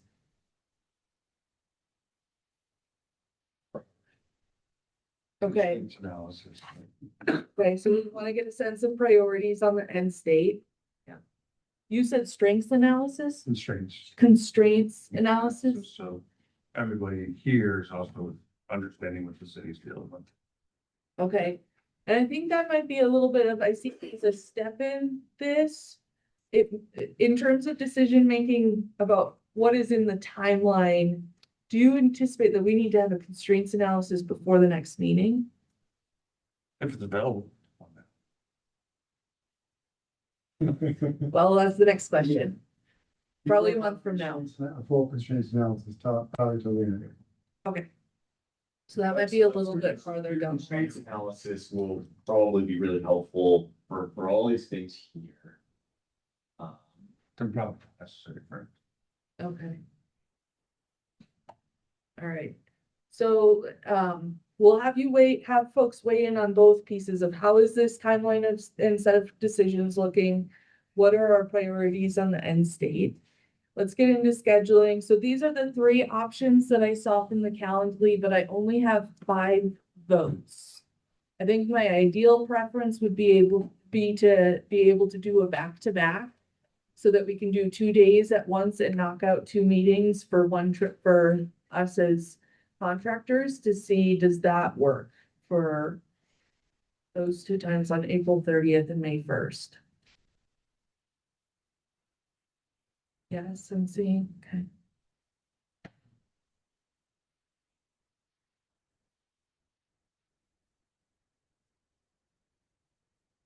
So you're saying April 30th and May 1st. That's my preferred.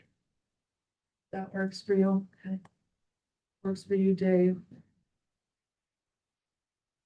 Kathy, does that work for you? Yes. Okay, because I think you were the other person I was missing for a vote on this. Then I think we should, The 30th, we'll work it out, but, I've since been booked on a thing down in the southern part of the state on the 29th until pretty late, that night, so, Well, you gotta tell 2 o'clock to get it. yeah. No, I thought I got snow. Nice, good, fair point, you'll be fine. all right, so go ahead and have April 30th and May 1st. I'll have Brad go ahead and send out the invites and book us a room for those. The last thing that I want to do is just a quick checkout on the quality of the meeting today. So go ahead and, Just one question. yeah, Do folks like this room? Okay. minus the freeze, you know. Next time I'll do it better, that's my fault. Thank you for that. Appreciate it. Okay, so, one thing I wanted to check in just on our agreements before heading out today is I wanted to almost pose a situation behavior to the group and ask a question about impact. So one thing I noticed throughout our conversation that there were times that folks hopped onto devices, whether that was a phone or a laptop. And I wanted to check in. I don't know what the impact was, but it's something that can impact clear and respectful communication, that there's a feeling of folks being present. I also acknowledge you all are really busy people. And there might be ways that you go, people look at their phone every once in a while because they've got to. But overall, it feels like folks were present and engaged. What was the impact of that for you all? Zero impact. You're like, this is normal. Okay.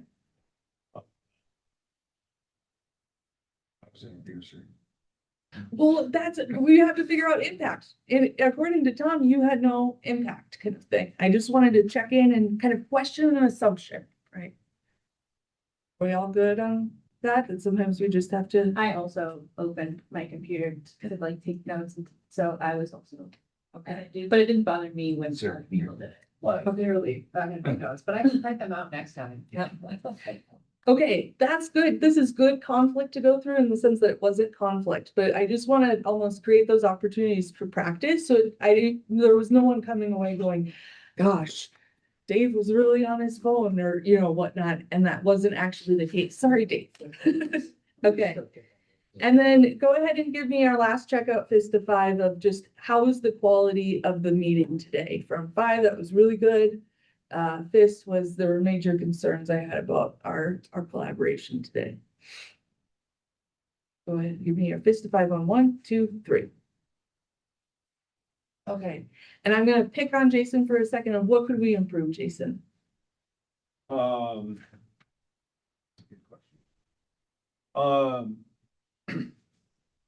I thought this was a well done meeting, so I want to start with that. Okay. As far as the, what could be improved, I think that we're starting to get to the meat of the matter, which is good. I probably just struggle with the force. I can, Probably not a good partner. you're excellent. But yeah, that was just. Yeah. Could I ask you, is it like Groundhog Day? Is that the? Yeah, That might for be you? it too. Yeah, Okay, yep, fair. absolutely. Yeah, Gail. And again, I would just reiterate on a way that we can improve is again, and I know that it's a hard thing to do. Putting a lot of work on staff, but to the extent that we can get materials soon enough so that we can bring them back to kind of our. That is important. As I say, I know that this has been a limited process and you guys are working hard.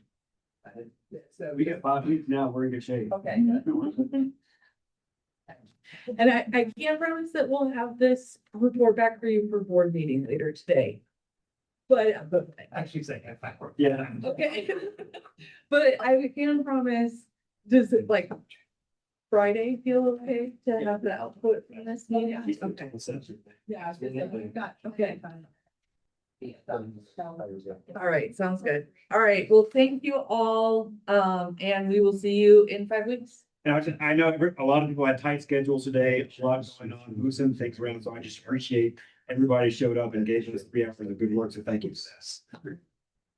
Partially not gonna be in the show. So- Oh. Hot Sunday school with the kids. Okay. You don't bring. Yeah, and don't get run over on the way out. Deal. I just show up when I'm told.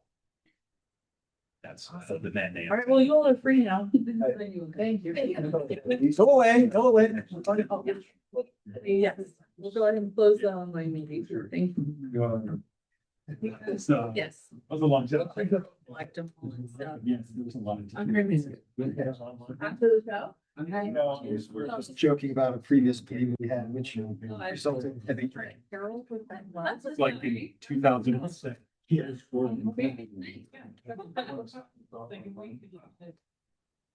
Okay, you left, but I think I am back. Go back for a second.